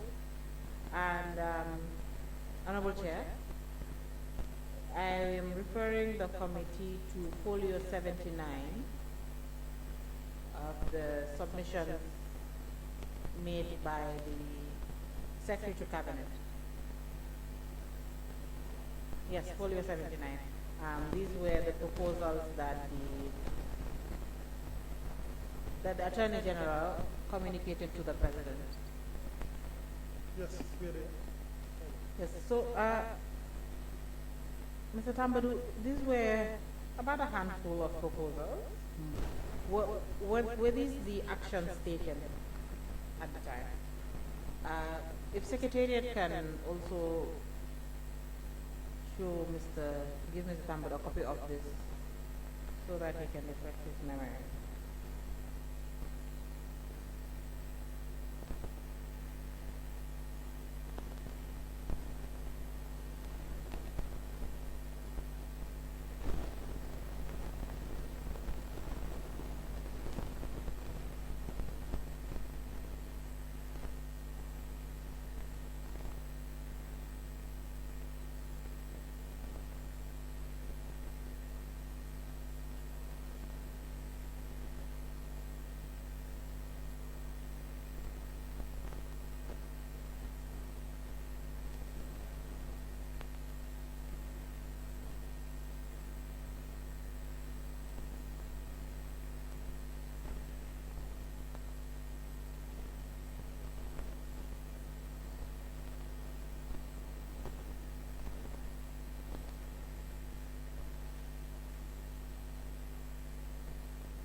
Yes, go ahead, Council. You've reviewed it? Yes. Honorable Chair, is the committee at the... Okay, all right. So, you had proposed a handful of cause of action. So my question now is, what was the response to this, and was your entire proposal accepted, or was it that just a few of them were accepted at the time and others were paused? To the best of my recollection, I believe all were accepted. Okay. And when all were accepted, then you moved immediately to the implementation of, or your office would move towards the implementation of this? I convened a press conference to announce to the public these interim measures, and then the next step was to start to implement. Okay, so that was the first, a press conference, and then, okay. Implementation. All right. And I think one of the, I'd say biggest, one of the biggest cause of action here was, or the most impactful, I'd say, is C. Mm-hmm. The establishment of the Inter-ministerial task force. Yes. That should comprise of the Ministries of Justice, Finance, Lands, Tourism, and Agriculture. Mm-hmm. And this was done. This task force, we can say, spearheaded one of the most important parts of the assets Indeed. disposal process. Was the task force established immediately after this proposal was made? It must have been established soon after. I don't know whether immediately after qualifies as soon after, but not long after. Not too different. That's fine. And my question now here is, why were these the only ministries you thought were important, were you deemed fit to be part of this task force? There were reasons for including these ministries. I didn't find them. All right. As I said yesterday, assets recovery processes are usually a joint effort between the Ministries of Finance and Justice. So you can understand why Finance was included, and of course, as the Justice Ministry, which spearheaded the process, it was a natural thing to include the Justice Ministry. The Ministry of Lands was included because we were talking about landed properties throughout the country. We were talking about lands that were in different parts of the country, in the Greater Banjul area, etc. So lands obviously would be included. We included tourism because some of the lands that belonged to the former president or purportedly belonged to him, which were frozen, were within the tourism development area. And so therefore, we wanted to get the perspectives of the tourism ministry in our decision-making processes. And then finally, the Ministry of Agriculture, because some of the land that were frozen were agricultural land throughout the length and breadth of the country that JAME used, including the Farato farms. And so the Ministry of Agriculture was included in this committee. So these are the reasons why these ministries were identified as members of the committee.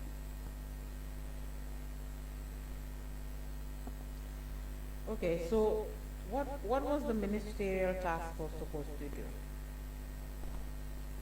I mean, you can take a look at your own proposal. It says the task force is mentioned on paragraph C, and yes, your proposal starts with compile a comprehensive list. That's the one. I'm not sure whether there's a second line there, but it seems for me. Or you have a photocopy. the version that I have. Maybe you can. All right, let me read the first line Yes. to you then. It says, compile a comprehensive list of all the landed properties belonging to former President Jammeh. This would be derived from the report. Yes, from the Jammeh Commission report. That's right. Okay.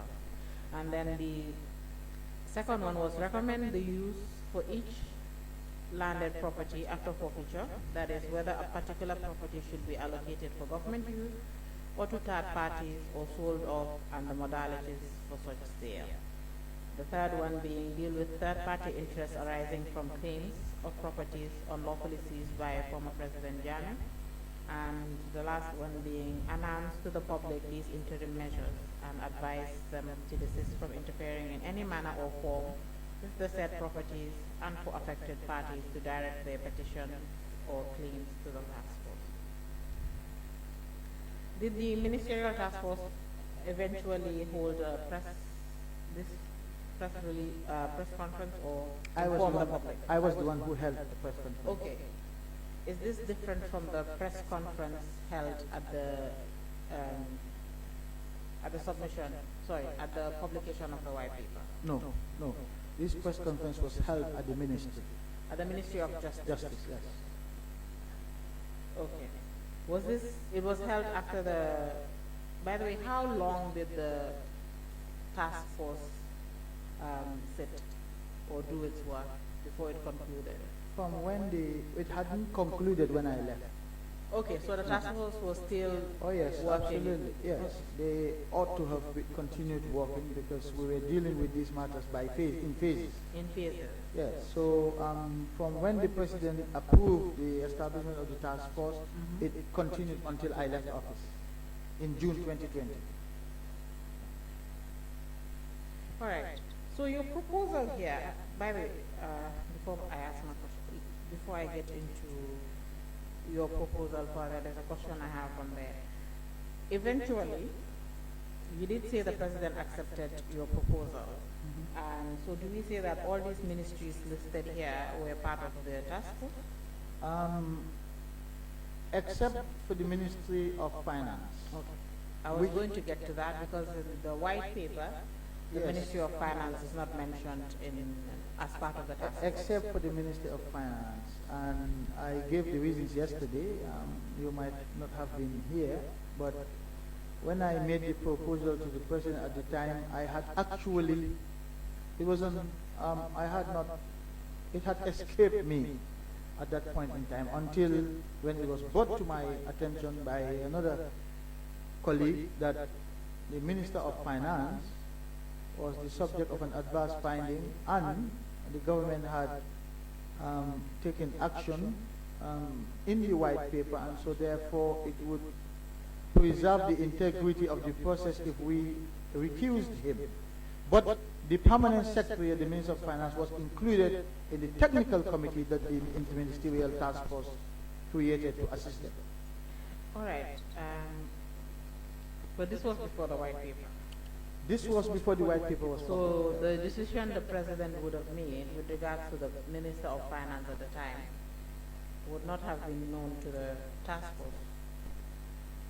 Yes, I mean, which, perhaps maybe the Ministry of Justice, since they were the ones drafting the white paper, but yes, but which is why, as I said, I included the Minister of Finance at this point in time here because I didn't know what the president will end up deciding. okay. But when the president was not the president was excluded. When the But remember also that by this time, the commission had already Already submitted published, its yes, of report course. and their recommendations were known. exactly. Yeah. All right, that is not in dispute here. So eventually, when the president made a decision with establishing this task force, that is the time the Minister of Finance was excluded, or was he added to the task force and then the realization dawned on the members of cabinet and then he was excused? This letter included the Minister of Finance at the time, as you can clearly see. It was not long after that the matter was drawn to my attention in view of the recommendations contained in the Jammeh Commission report. And then, while no official communication was sent back to the President to rectify this, but it was done really, if I can say diplomatically. A message was conveyed to the Minister of Finance to recuse himself or to be recused from this task force. But the permanent Secretary of Finance was involved. You know, in the technical working group or the technical support team for that task force. You had mentioned yesterday and today as well that when it comes to asset recovery for the government, the Ministry of Finance is generally expected to be part of it. Ministry of Finance, Ministry of Justice, they would be the primary That's right. ministries for the government that would engage in this exercise. And now the Ministry of Finance, I do understand what you were saying about how the report at this time had affected or had mentioned the minister that was holding office at the time. But to engage in this process without the minister is quite an interesting thing. Even though his permanent secretary at the time was also sitting in the technical working group. But we've not gotten to what the work of the technical working group or the what did you call them, a technical working group, or am I the one calling them that? It doesn't matter. Okay, so what the technical working group was doing at this point did the Ministry of Justice or the government try to see how to mitigate this point, or was it just what the Ministry of Finance, the Minister of Finance, should be excluded in this entire process? Just to maintain the perception of integrity of the process. All right. Did this cause any issues for the task force eventually? Was there any problems that arose for the task force when it came to, in what way? Especially, we're talking about asset recovery here. At some point, talks of money would arise, and then the task force would eventually perhaps maybe once in a while need the input of the Ministry of Finance. So how was that dealt with, or how were these issues handled? That's why we had the permanent secretary of the Ministry of Finance as part of the technical committee. The technical committee. So was it that any issue that the task force had to deal with, it would also share with the technical working group for technical support? If the situation arose where we needed the input of the Ministry of Finance, certainly the permanent secretary would provide that, and they would provide that through the technical committee. Yes, the technical committee. Okay. And also the technical committee. By the way, where did the task force have its meeting? At the Justice Ministry. At the Ministry of Justice. What about the technical? At the Justice Ministry. At the Solicitor General's office. Yes. Okay. All right. And all the permanent secretaries from all these ministries listed here and in the white paper were part of the technical team. Yep, absolutely. What was, apart from this instance we just talked about, what else was the technical working group or the technical committee supposed to do? Their role was advisory. Advisory. Because as ministers, it's difficult for ministers to go through of properties sector, look at what the Janet recommended and sorry to interrupt. It seems your mic the connection is being lost. Can you just give us a minute so that we can change it?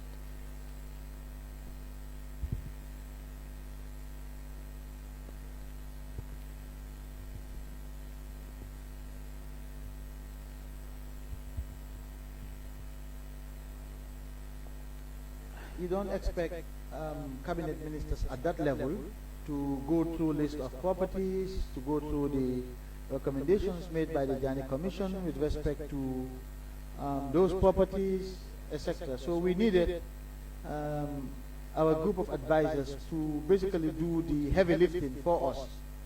So they would go through and they acted as an advisory body. That was their mandate. All right.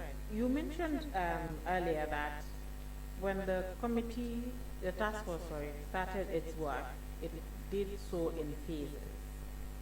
What was the first phase and how did the task force come about identifying phases that it would utilize to do its work? There was no particular order of work, if you like, and we didn't even convene many physical meetings because it's difficult to bring 4 cabinet ministers in a meeting, in a regular meeting. There are other engagements, of course, in addition to cabinet, etc. But we had our inaugural meeting. That's where we discussed how we were going to approach this issue. And so we, I believe, when we decided to go through the property, this was after the new receiver was appointed. We decided that what we would do is to go through the recommendations, go through the list of properties, and then deal with the different categories of issues that were contained in the Jani Commission report. And so there was no particular order of things. We went through, so our first step was to go through the list of properties to decide at that point which ones we could or could not sell, but while also entrusting that responsibility to the technical committee to also go through the list of properties and to advise. So that would be the first order of business, to identify which properties at that point were to be sold, which ones were to be retained for government use, which ones were to be dealt with as a third-party claim, etc. So we decided in our first inaugural meeting to adopt that approach. Very well, and that's eventually the approach that the task force worked with. Yes. Good. Before we get into landed properties, and the eventual work that was done by the task force as well, or the subsequent work that was done by the task force. In your proposal to the president, you also included that immediately everything identified by the commission, being movable or immovable assets, should be forfeited to the state. Upon unfreezing by upon the unfreezing of the high court order. Yes. This letter was submitted in May, about 2 months after the commission submission. And then it was about a month to the expiration of the order of the High Court. So did the Ministry of Justice approach the High Court to make an application for the order to be set aside, or did you just wait for the order to expire? We waited for the order to expire. Okay, all right.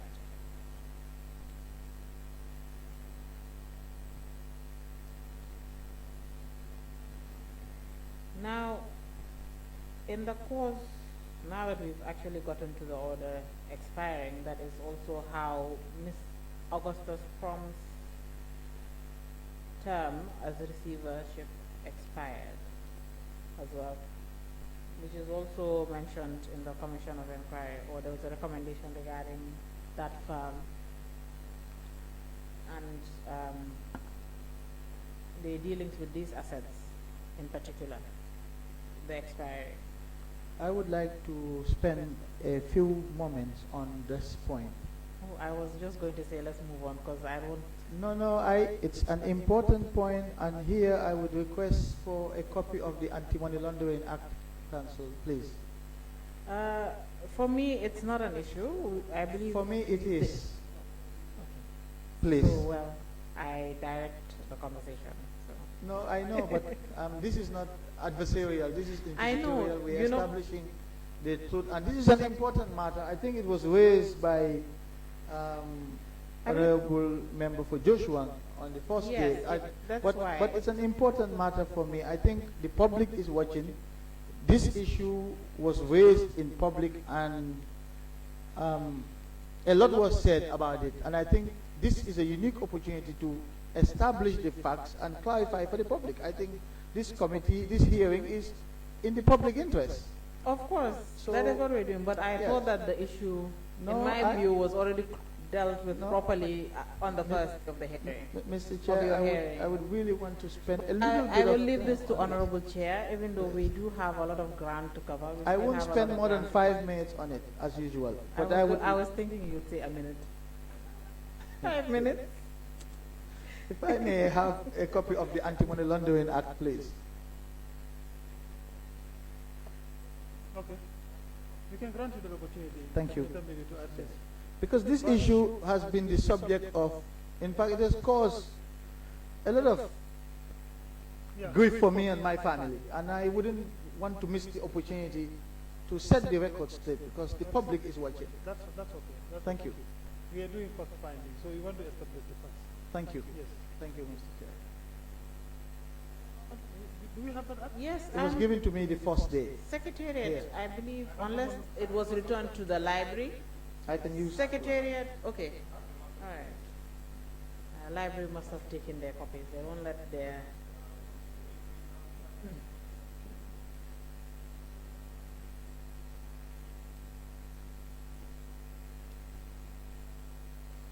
Yes, that was.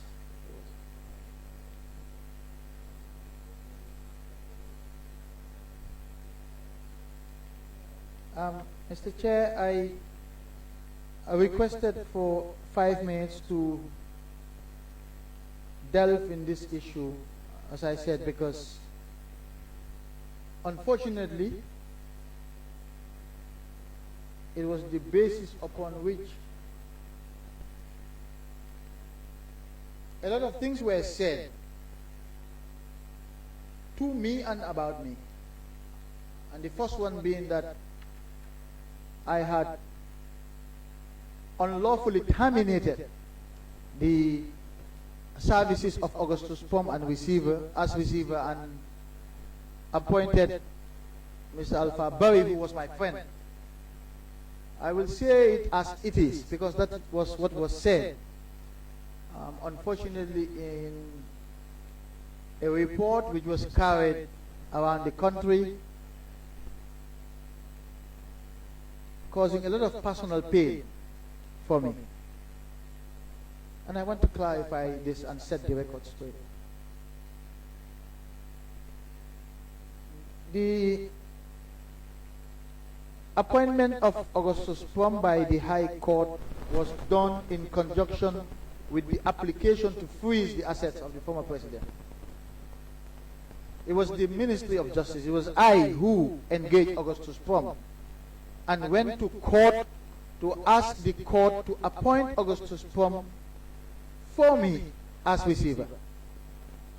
And this application was done pursuant to Section 51 of the Anti-Money Laundering Act, which reads, where a competent authority investigating a criminal conduct, a money laundering offense, or a financing of terrorism offense has reasonable grounds to believe that any money or property relating to the criminal conduct, money laundering offense, or financing of terrorism offense is held or is under the control of any person, the competent authority may apply to the court in accordance with subsection 2 for a restraint order prohibiting the person from disposing or otherwise dealing with that property except in such manner as may be specified in the order.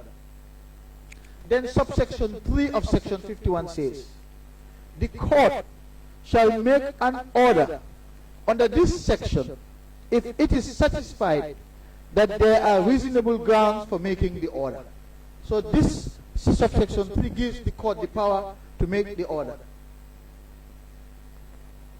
Subsection 4 says, the court may, in granting an order under subsection 3, give directions as to, and B says, the appointment of a trustee or receiver for the proper administration of the money or property during the effective period of the order.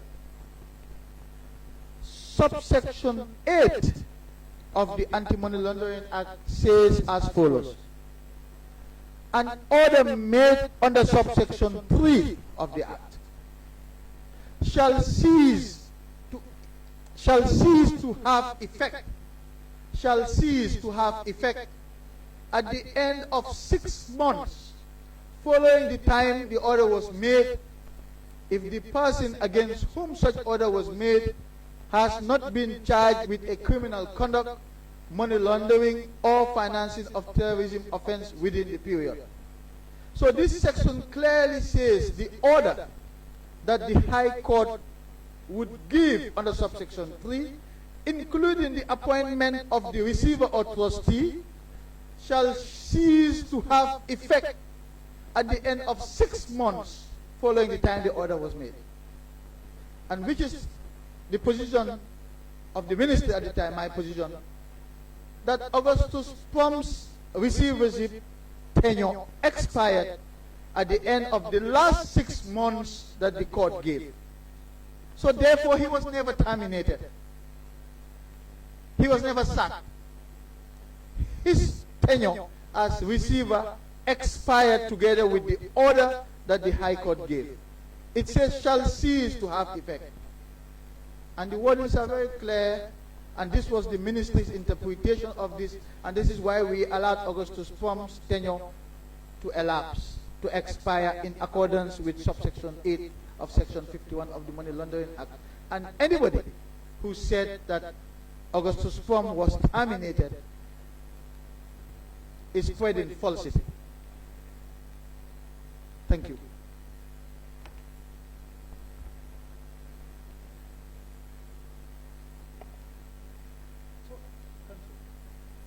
Just one quick question Sure. to that. So, Mr. Tambedou, I thank you so very much. I mean, this is about law.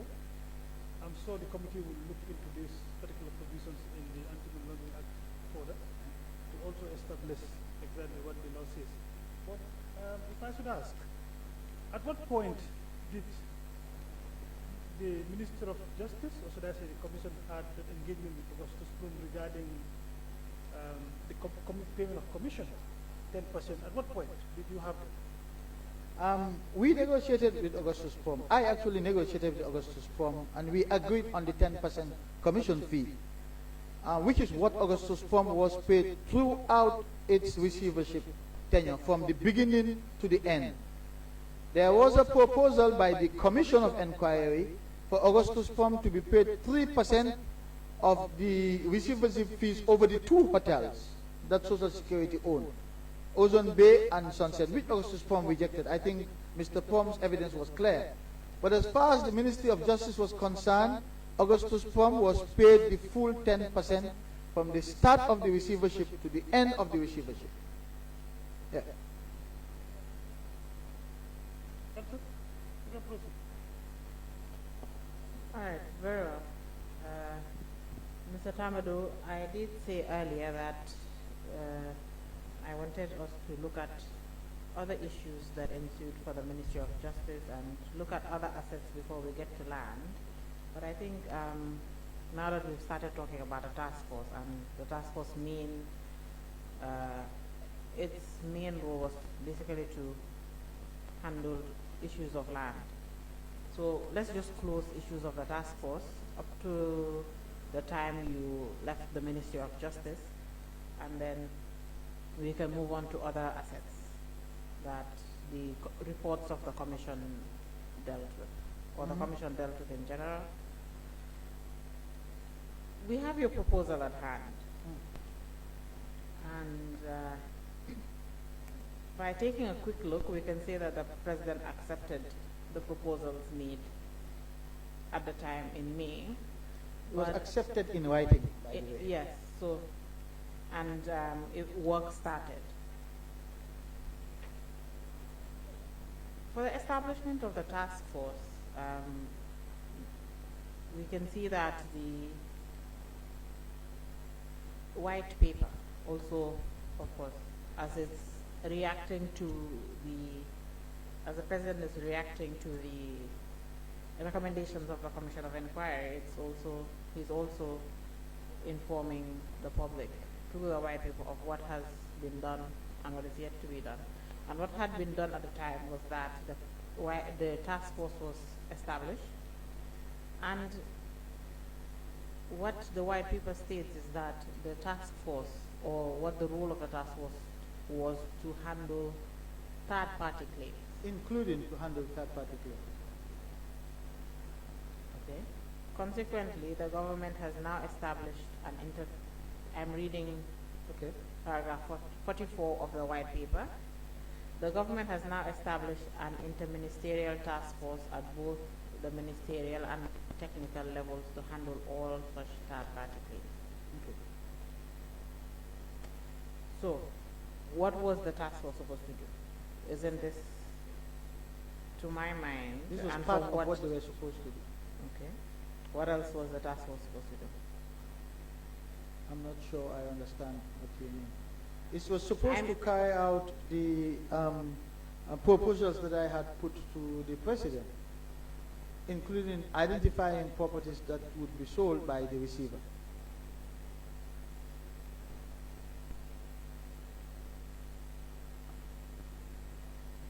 All right, which included identifying or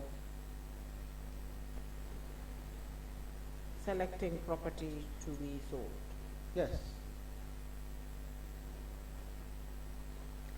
Very well, and eventually the task force did identify property to be sold. Yes, indeed. Can you recall the properties that were sold during your time as Attorney General? The number, you mean, of properties? Number? I cannot recall the properties, Council. I mean, I don't know these properties. I know them by addresses. They somewhere. Most of them were in the Greater Banjul area. Let me put it that way. In and around Banjul, in the KMC area, and some probably in the West Coast area as well.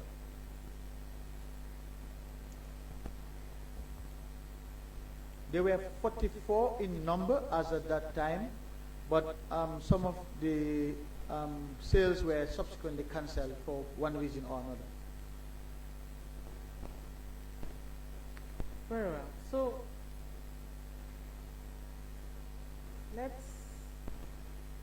I want us to discuss the sale of land. I know the President was reacting to the Commission's recommendations. And of course, there are recommendations that the Commission made that the white paper,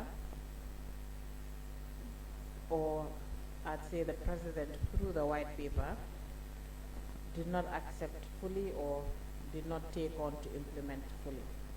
There were a few instances. Yes. If I were to give a percentage, there would be no more than 1 or 2% of the recommendations.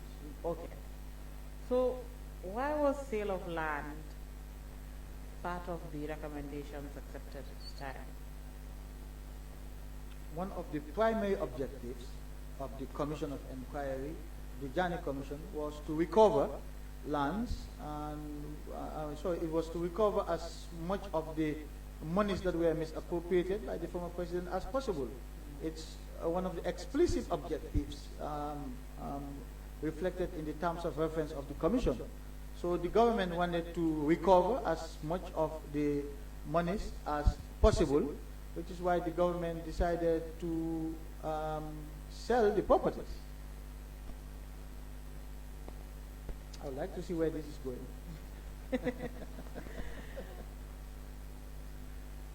Mr. Tambedou, I'd like to think that you know where this is going. My concern here is about the selling of land. Why would the government of the Gambia engage in the selling of land? Why wouldn't the government of the Gambia engage in the selling of land? That would be my response to your concern. The nice thing about where I'm sitting is that I get to ask questions and nobody gets to ask me questions. Well, you see, that is a misconception of a fact-finding process, because it's not an adversarial, it's not meant to be an adversarial process. It's exactly why when a question is put to the witness answers. Yes, it's meant to be inquisitorial. So that means we're all interested here to establish the facts for the committee. And so if you think that your perspective will help to establish the facts, you shouldn't hesitate to share that perspective. Definitely, where I think context is important, and I believe we've been doing that since we started, we do provide the context. I'm even saying where you generate the questions from. No, where you think your engagement will help establish the facts. Sure, I think at this point I'm going to rely on your, or the committee would rely on your vast knowledge. There's As no the rule. former Attorney General. There's no rule that prevents the government from selling land. Let me put it that way. All right. So, what rule gives the government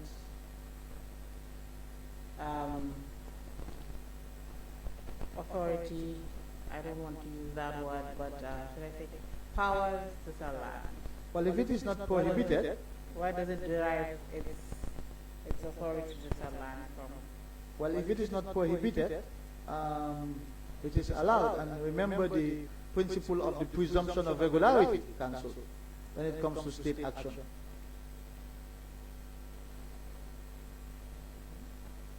You're getting into very complex legal arguments, and I'm not sure whether this is the forum for that.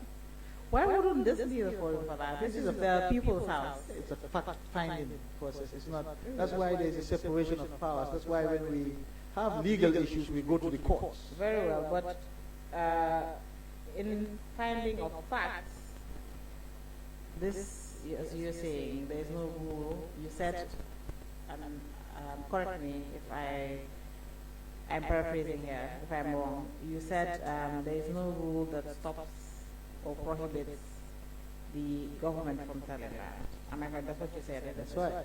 Exactly. To you, that's a fact.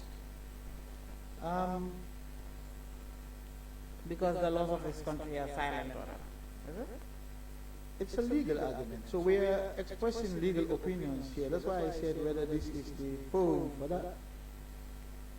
But the actions taken by the government and even the commission in doing its work and coming up with its recommendations, we're doing so within the ambits of the law. So therefore, we cannot separate the legal basis of certain actions taken by the government from this fact-finding. I mean, we're talking about asset disposal, which you believe right now, according to you, if I interpret what you're saying correctly, is that in disposing of assets, the government made use of powers, though not explicitly stated by law, but still within the ambit of the law. So therefore, in doing this fact-finding or executing the mandate of this commission, we cannot escape or cannot say, let's deal with facts and not deal with law. We cannot escape the law in this instance. The law that we will It's deal the law that is following us, actually, even if we want to run away from it. No, Council, I have a different view. It's the law of opinions here. And what I'm trying to say is, if a party who was affected by the government's actions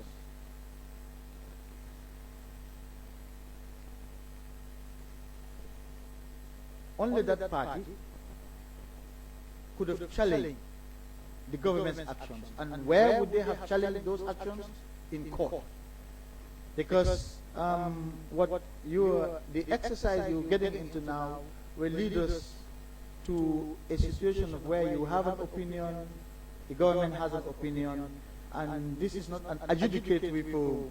There is no one to adjudicate on the law. Are you saying the government, your opinion is the government's opinion? The Attorney General is the principal legal advisor of the government. In fact, the government is bound by the advice of the Attorney General. So what I'm saying is, the proper persons to raise what you're raising now are those who were aggrieved by the government's decision to sell property. And that means, and if they are aggrieved, well, the proper forum to go is to go to court and challenge that process. But here, you will provide opinion, I will provide opinion, and There is no adjudication. Oh, Mr. Tambedou, I wouldn't have gone back and forth with you on this. No, I'm just saying. But I just want to say that, let me just state this, for both our benefit and for the benefit of the record, that in this exercise, the National Assembly can form an opinion. Absolutely, I perfectly understand that. Exactly. So you cannot say that, therefore, we're not going to get into a legal argument or back and forth. But you cannot say that forming of opinions here would be wrong, or looking at the law here would be wrong. What I said Where was, the law is, even if we don't want to follow the law is following the committee, because it's the basis of the work of the commission, and eventually what the government relied on to do to execute the asset disposal and implement the white paper. yes, what I'm saying, Council, is that it's exactly what you just said. It now comes down to a matter of opinion. The differences of opinion. But where does that lead us? Because the opinion that you may have on this is not necessarily conclusive of this matter. And like I said, there is the presumption of regularity, and if there is an aggrieved person who is affected by the government's decision, then that's why the courts exist. They can go to court to challenge what the government did, and then it's at that forum that the matter will be resolved.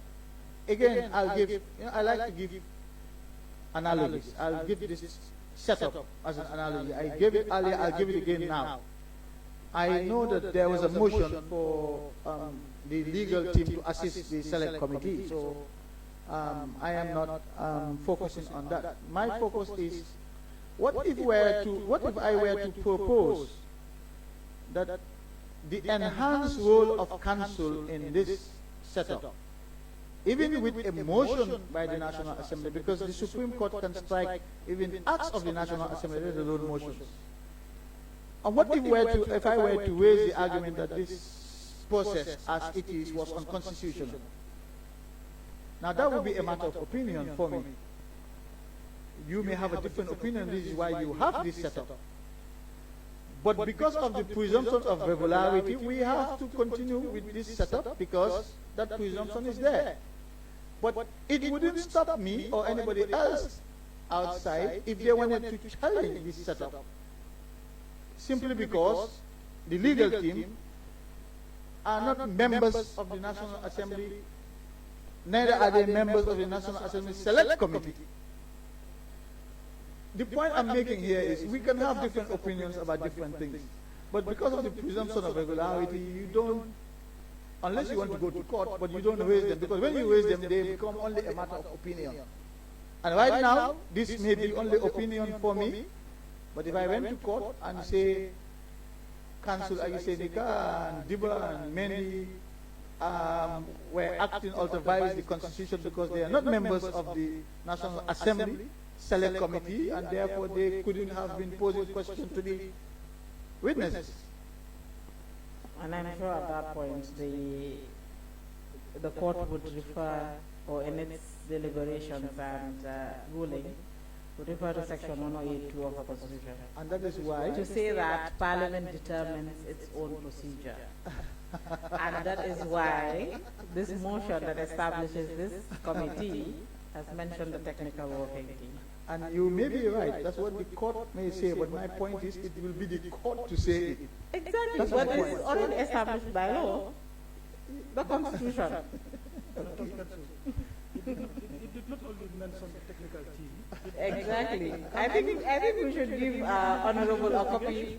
No, I'm just A saying. member of the technical team brought a copy of the motion, and I said it's not relevant. There's no need to give it to the witness. But I think No, we're getting to that point. There's no need. I'm just raising this for the sake of. I understand your analogy, but I don't think this analogy you're using. Maybe use another one and leave the National Assembly alone. I can The challenge, National Assembly and its procedures the alone. constitutionality of this setup, not the committee, but the legal team. I'm just saying, in theory, I'm saying in theory. Are you trying to encourage members of the public to No, go not to the at Supreme all. Court I'm to just- challenge? No, I'm Or just are you saying- waiting for the... It looks, that is what it's looking like now to me. Is you're telling the public, wait for the report and challenge it. I have every in the court. confidence. I have every confidence in this National Assembly, as I have always had from day one. I'm just trying to make a point that the legal arguments that you're raising cannot be resolved in a forum like this. Just like the legal arguments I am raising. I'm just saying, when it's about legal Your arguments, own arguments are dealt with by the law, by the Constitution. according to you, Not according to me. Take a look at the Constitution. I believe you have a copy there. But what I am saying now, with your issue, you're relying on the silence of the laws of the Gambia when it comes to sale of land. Even though the State Lands Act is very clear on what the government can do when it comes to land. if the Constitution was that clear, it wouldn't have given the Supreme Court the power to interpret it, because it would have been very clear. Of course. Exactly. So But it's the- already clear. okay. I think we can move. I think if you're making an analogy, don't use the committee. Because we have a motion that is very clear, the Constitution is clear, Parliament determines its own procedure. So, But you know, Council, just for the public and the members here, you know, even if Parliament can determine its own procedure, the law is also clear in the Constitution that Parliament can enact laws in this country. But it doesn't stop the Supreme Court from striking down parliamentary laws, right? if So they're even- inconsistent with Well, yes. natural justice, That's my point. So my point it is, doesn't just say the Supreme Court can wake up one day and then say, My point well, is- let's declare this act. no, my point is, even though the Parliament can do this, there are checks and balances. And the role of the court is to check the excesses of Parliament, if you like. Parliament I don't want also to get checks into all of itself. that. I want to get into, all I'm saying is, let's not get into a legal debate as to whether the government had the power to sell or not. There was nothing stopping the When it comes government. to asset disposal, we cannot avoid this question, Mr. Tambedou.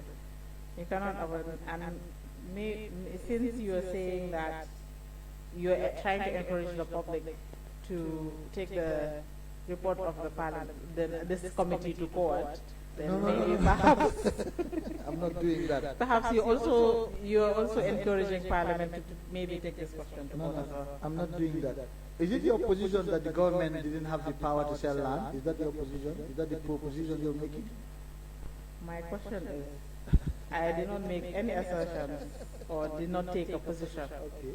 My question is, when it came to the issue of selling land, Yes. on what law, rule, or what was the government relying on in order to do this? Because I'm sure any time government would rely on policy to execute certain actions or to carry out certain actions and activities. Government sometimes relies on the Constitution to carry out certain actions. Government relies on acts of National Assembly to carry out certain actions. So in this event, what was the government relying on? The That's gov- it. I just want an answer. The government was relying on the fact that there is no law prohibiting the government from selling land. And council, again, for the sake of the committee and the public, again, for the sake of the committee and the public, Yes. you know as well as I do that the laws of the Gambia are not just restricted to the statute and the constitution. The common law forms an integral part of Gambian law. You agree with that, right? Of course, it's not something I can deny. It's the Constitution. Exactly. And the common Just like law, Section 182. that's right. Something we cannot deny. And the common law is pretty much law that was established by presidents through the courts. And that's why I said, if there is an aggrieved party who disagrees with the government's position on selling land, let them go to court. It was up to them to go to court. That's where the court will adjudicate whether the government had that power or not, which would ultimately form part of the common law here. So people are free to go. I recall at the commission set up stages, there were one or two issues about the commission, and we encourage people to go to court. Sorry, which commission? the Jani Commission. Okay. We encourage people to go to court, challenge these things, because it also enriches our jurisprudence as a country. And that's also part of the development of our society. So if people are aggrieved, they can certainly go to court. That's where it will be adjudicated. Okay, so now we've established that government did not rely on law, but rather on common law principles, on basically an act passed by the National Assembly, but common law principles to sell land. No, we rely on the fact that there is no law prohibiting the government from selling land. So basically, you rely on something that is does not exist. Basically, you took advantage of the fact that all the legislation in this country that deal with the administration of land are silent on the sale of land. Perhaps maybe this is something the National Assembly should look into. So you're also saying that the Jani Commission made a recommendation that was not based on law? The Jani Commission recommended for forfeiture. Forfeiture and sale? And sale. Yes, to restore. So you're saying the Jani Commission also made a recommendation that Like I was said, based I on am law? not, it's not for me to take a position here. This is a question I have put to you. There are, And perhaps when there are precedents. members of the commission come back, the chair does come back, and other commissioners, or maybe even the list council, it's a question we can discuss with them. Absolutely, I'm sure they will On be. what's the basis of It's an their interesting, recommendation. it's It's an an interesting interesting legal thing. question. I do agree. So now, you have not answered my question.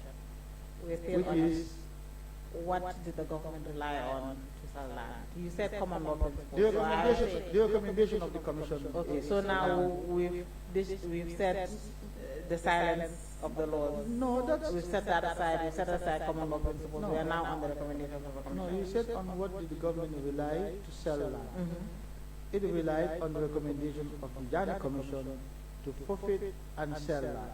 Okay. And you said on what law was that done? I said there is no law that prohibited the government from doing so. All right, but also the Jana Commission had made recommendations that the government did not consider. Like which ones? It would be tedious to get into these. Okay. Recommended the government You know, did not consider? The Okay, government so maybe consider is the wrong word, or the recommendations that the government, through its white paper, the government did not did not accept accept. the minority of recommendations to start Yes. with, and even in those cases, the government provided a reasoned opinion. I can give you, I still recall the majority of those in my head. We provided a reasoned opinion Right. for that procedure. We would get into that, but we're still on this question, right? And if the government chose certain recommendations to say we are not accepting this is our reasoning, why didn't that extend to land? Because the government believed that they could accept land, the recommendation to sell land, and there is no law that stops the government from doing so. That's it. At right now, that's what's coming to my head. I may have forgotten other relevant law, but right now these are the two. I certainly know there was no law that prohibited the government from selling land. So I'm sure you'll agree with me that when there is no law prohibited, then by deduction you are allowed to do that. But it was premised on the recommendation of the Jani Commission. And the silence of the laws of the Gambia. Let's not say the silence. Where the law doesn't want you to do something, it's very explicit about it. It tells you not to. If the law doesn't tell you not to, then the police can't charge you with a crime if you do. I'm sure you know that. Of course, but I still maintain that the government relied on the silence of the laws of the Gambia. I was just Perhaps saying, that is a lacuna that the National Assembly needs to. I'm not sure it's a lacuna. It just requires, probably I'm caught off guard. I wish I was given advance notice. I would have tried to remember some of the reasons, some of the reasoning at the time, but I certainly recall that there was no law that prohibited government from selling land. All right, but just to try to move on from this issue, we still have a lot of ground to cover. The State Lands Act does state what what the government of the Gambia can do when it comes to land. The State Lands Act is for the administration of land in the country. Exactly. Yes. Which in administration of land, but does not, and its implementation or the minister that the act refers to is the Minister of Lands, and does not give the Minister of Lands power to sell land. But Council, these properties we're talking about here are properties in the context of asset recovery. They are not land within the meaning of land in the State Lands Act. I'm sure you know that. What is the definition of land within the State Lands Act? Because you have to look at that definition. And that's why I said this may not be the forum to raise these issues. Shed some clarity for the record. Give us some clarity. As in, when you're talking about the land that the Jana Commission identified and investigated. oh no, I said these were properties in the context of asset recovery. And I'm saying that the State Land Act, as I understand it, deals with the administration of land in the orthodox sense. Land which needs to be leased, land which is freehold, etc. So it may be helpful to look at the definition of land in the State Lands Act. And I'm saying I don't think the properties that we're talking about here were envisaged to be captured within the meaning of lands in the State Lands Act. But again, this is a legal exercise. It's like we're in court, Council, and we're not in court. We're in the assembly. Yeah, but if the land is forfeited to the state, doesn't it become state land? I mean, it becomes land owned by the state now. But that's, in your definition, you have had time I did to not go. give you a definition. You have had time to go through these issues. I haven't. But I know that the properties that were recommended to be forfeited and sold in the context of asset recovery could not have been land within the meaning envisaged in the State Lands Act. Right. So, can you share the definition of land in the State Lands Act with the committee? You don't have that? sure. What does it say, land? Let me just give you the definition. State land is defined as meaning all land referred to under Section 4 and all lands which have been or may hereafter be acquired or on behalf of the state, by or on behalf of the state, for any public purpose or otherwise, however, and all such land so designated by the minister. Was there a designation here? There's no designation, but any land For any public purpose? acquired by or on behalf of the state. For any public purpose or otherwise. It does not stop at public purpose. Yes. Mr. Tambedou. Yes. So that's why I So said you cannot say whether it's for public purpose. If it's not for public purpose, the government should sell it. But this proves my point. You know as well as I do that these are legal arguments that would be canvassed in court by parties appearing before it, and the parameters of the issues would have been thrashed out by the. So that's why I said this exercise is Sure, we will illegal. We will move on, but I hope the people you have encouraged to challenge the report of this committee through its composition and its support team would also be encouraged to go to court on this issue. Oh yeah, I would be. I enjoy advocacy, and I think this is how we develop our societies. I agree. I think this is a convenient point. We can take a short break for our chat.